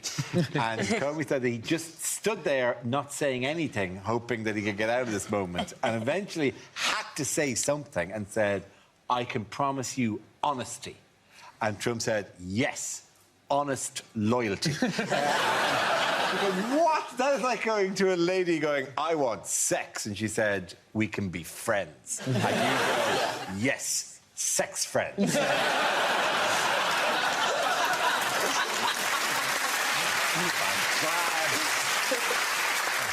Good to know we're on the same page here. It's like he's genuinely upset that Comey's talking about stuff, because they had a discussion in the Oval Office, and now Trump's going, he's a leaker. To be fair, though, most men Trump's age are leakers anyway, aren't they? Whether they want to be or not. Yeah, quite often he pays for it. Isn't calling him a leaker basically saying it is definitely true? Yes, it is. Shouldn't he be calling him a liar? Yeah, But if someone accused me of murder and I went, well, someone's a chatterbox, aren't they?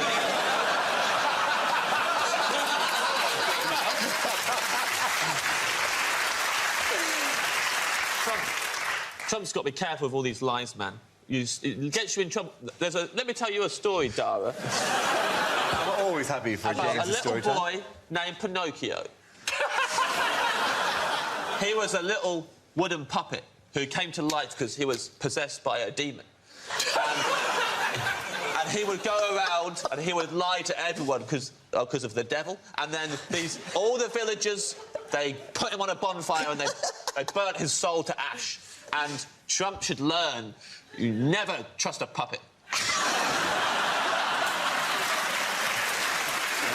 And we've all learnt an important lesson there.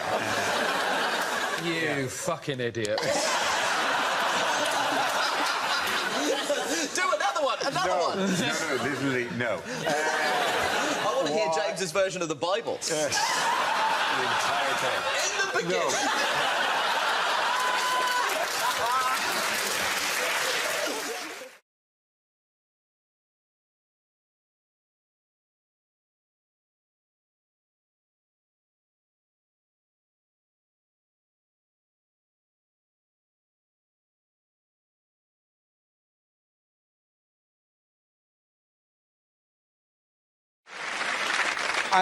Of all weeks, this week where there's been a bank holiday in England would be a very good week, because I would imagine up and down the streets of England there have been millions and millions of bins left out for 24 hours because people forgot, because it was a bank holiday, that the bins would be collected a day later.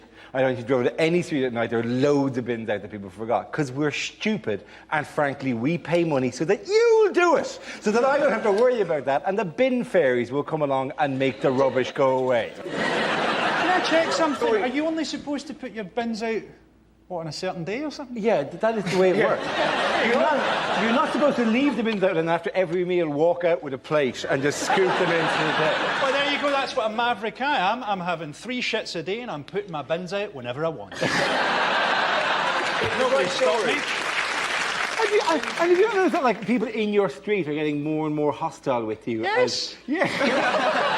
I thought it was my appearances on this. They're probably quite charmed by that. But the fact that you just pile up household effluence... What if the time that I'm supposed to put my bin out, I'm having one of my 3 long shits?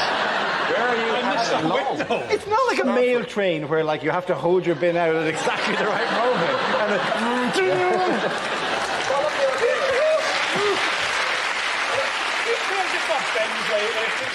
There's nothing in there that's of any use to anybody. It's not the utility of your rubbish I can have it. You two, simmer down. Look at this. Every night after we record this show, I have to go and do the fucking bins, right? I go home and not only do I have to do the bins, I have to separate everything I've used into every component part. Hounslow Council have given me... It's just driving me off the wall, right? Do you know about it? They give me a bag. They give me a bag. Every 2 weeks, I have to fill a bag with garden waste. Oh, my God. I have to go to parks and collect leaves and put it in the bag.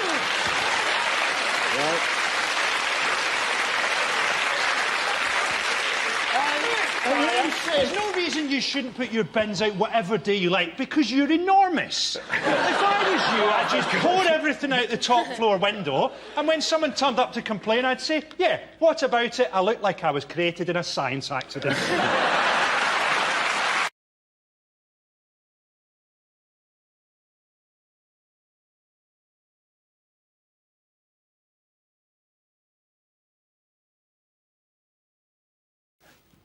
Bad things to say at a job interview. What can I bring to the job? A burning hatred of the West, a hook for a hand and a pilot's licence.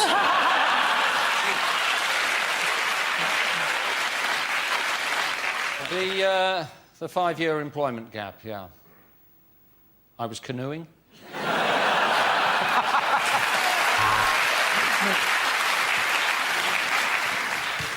Right, I hope we can all be professional about the fact that I've just split up with all three of you. I'm really only here because I'm hoping to slip on a wet floor and then fall off a ladder. Yes, I've had a few changes of address, Wormwood Scrubs, Broadmoor, but for the last 3 months I've lived in your air conditioning.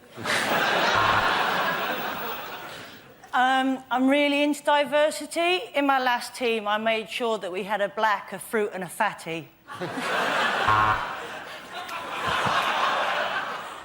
I have always wanted to work in a motel. I'm telling them, Mother, I'm telling them.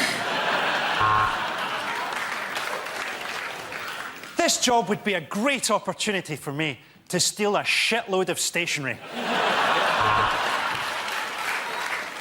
Hey, I remember you from the dungeon. How you doing? It's me, Gimpy Terry.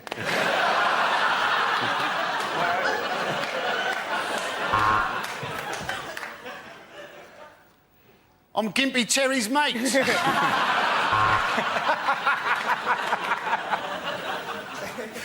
Sum myself up in 3 words. I suppose it would have to be killer alien vagina.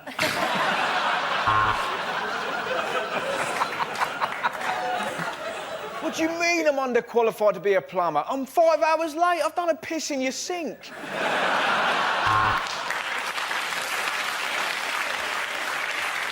When can I start? Yesterday, but I can only work till today. 9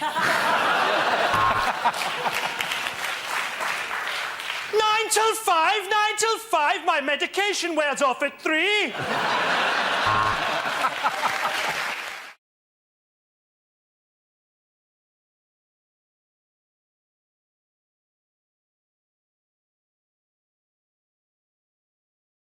Our next topic is unlikely things to hear on a breakfast show. If the woman I picked up last night is watching, help yourself to cereal, but get out of the flat by the time I get home. And now it's time for Thought for the Day. That was a good one. You're listening to Six Music. Yes, you. Just you. Welcome to Travel Report. We've got a text here from Dave on the M5 who says, ha ha ha, every morning you leave for work, I pop round and shag your wife. So if you're trying to get in via Junction 2, stop it. It's against nature, and the Bible says no.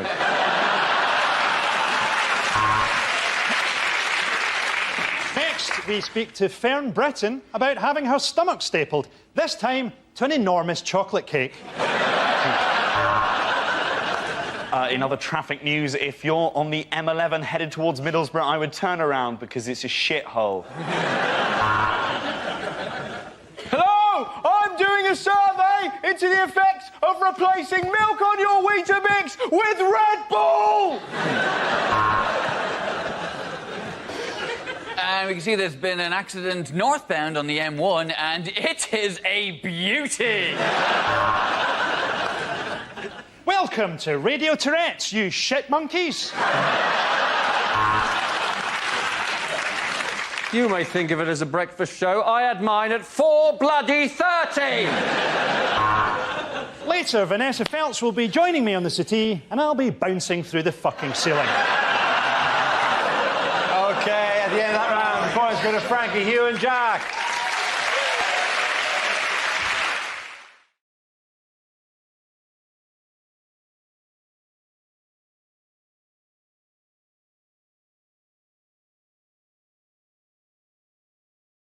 Cliffhanger lines from a political soap opera.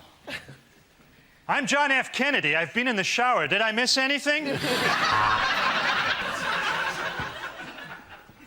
Hey, Condoleezza, I think I pressed the wrong button.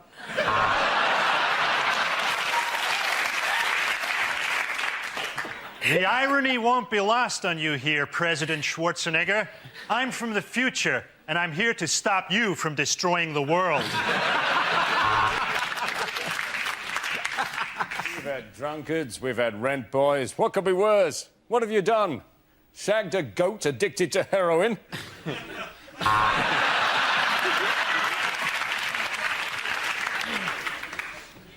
I'm sorry I missed your vote on sustainable agriculture. I'm afraid I was busy sleeping with your wife.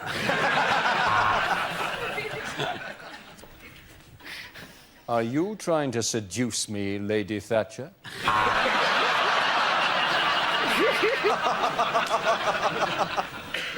So, what do you say, George? Just you and me and Brokeback Mountain.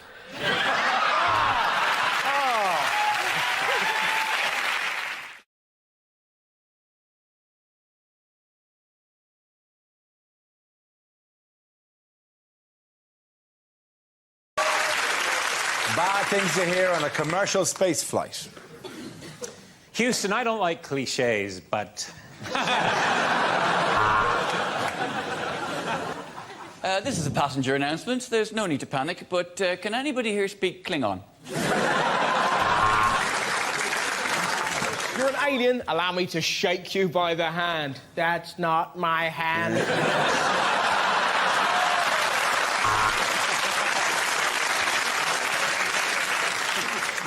Passengers are asked to disembark at Mars to get the bus replacement service to Croydon. Help! We're being sucked into Uranus. Alien! I'm giving birth to an alien! Your faces. And today's in-flight movie is going to be Apollo 13.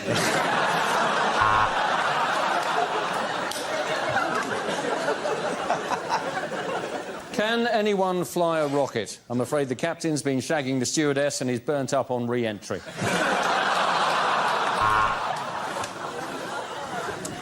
Passengers looking at the right side of the craft, there's the moon, of course, and at the left side, Star of Brian. Nice.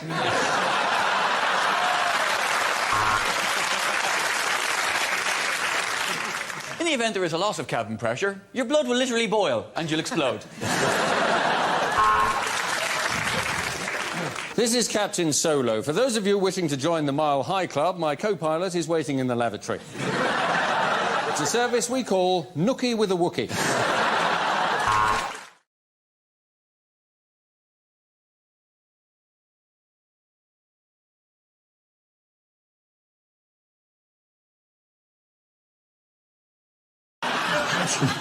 How did Farage upstage the new leader? What did he do? Oh, did he go swimming naked? He did go, yes. Well, pants on, skinny dipping, they've called it. Well, it's a very odd celebration, though, isn't it? To celebrate leaving Europe by stripping off and swimming towards it. Yeah. I think... Serious suggestion here. Oh, yeah. Hello, by the way. I realise I haven't said hello to you today. Hello, James. Good to see you. Hello, good to see you all. My main point... I would like to compliment you on managing to find a jumper. This is the exact same colour as your hair. Thank you. It's very good. And my shirt. And your shirt. I'm working on my skin. I'm hoping this soon I can just be completely in mustard and then hide in Coleman's. To seem, you know, churlish, but can we return to the topic at hand? Absolutely. Can you remember what the topic was? It is illegal to be naked in public. Oh, so he is did. it? Yeah, I mean, you can't take all your clothes off. Yeah, and so. Yeah, of course it is. I think people are really. Why did I for a second doubt that? I apologise. Like, is it? That's an interesting window on my views. Is this? What's wrong with you people? Just be relaxed. That's why we're all sitting behind desks. They're just bodies. He really hasn't retired, has he? So he's been to America, hasn't he? And he's worked with Donald Trump, hasn't he? He has. He's appeared with Donald Trump. And in America, he's known as Mr. Brexit. Which sounds like a sort of 1970s men's clothes shop to me. Where do you get your shirt? Mr. Brexit. In Malaysia, Mr. Brexit means vagina. Did you know that? What new challenge is Theresa May facing? Oh, there's a group. A group has been set up. Yes. I believe they're called Leave Means Leave. Yes, they are. And they're saying, we want Brexit now, hard Brexit. This whole thing feels like a really horrible game of would you rather, but they're both things you don't want. Like, would you rather have massive hands but they're not attached to your body, or tiny hands but they're strangling you? Wait, one of them means you're racist. Yeah. It's too hard. It must be so hard for it. It must be so stressful, so confusing. Because I tried to switch from BT Sports to Sky Sports, and I ended up crying and just having both. I think I might have an idea in terms of solving, basically, because half of the country want to leave and half of the country or slightly more want to stay. Why don't we do a Robbie, like, where we leave, but we come back for big concerts? Yes. So, like, everyone's OK about it, the fans are happy when he does turn up, what a great surprise. But actually, most of the time, he's not in the band. So, sort of unexpectedly. Yes. So they have like the European things where there's 27 of them around and they're all just swaying gently, and then it's like, I would rather have big hands, but they're not attached to my body. Fair enough. That's ladies and gentlemen. Good.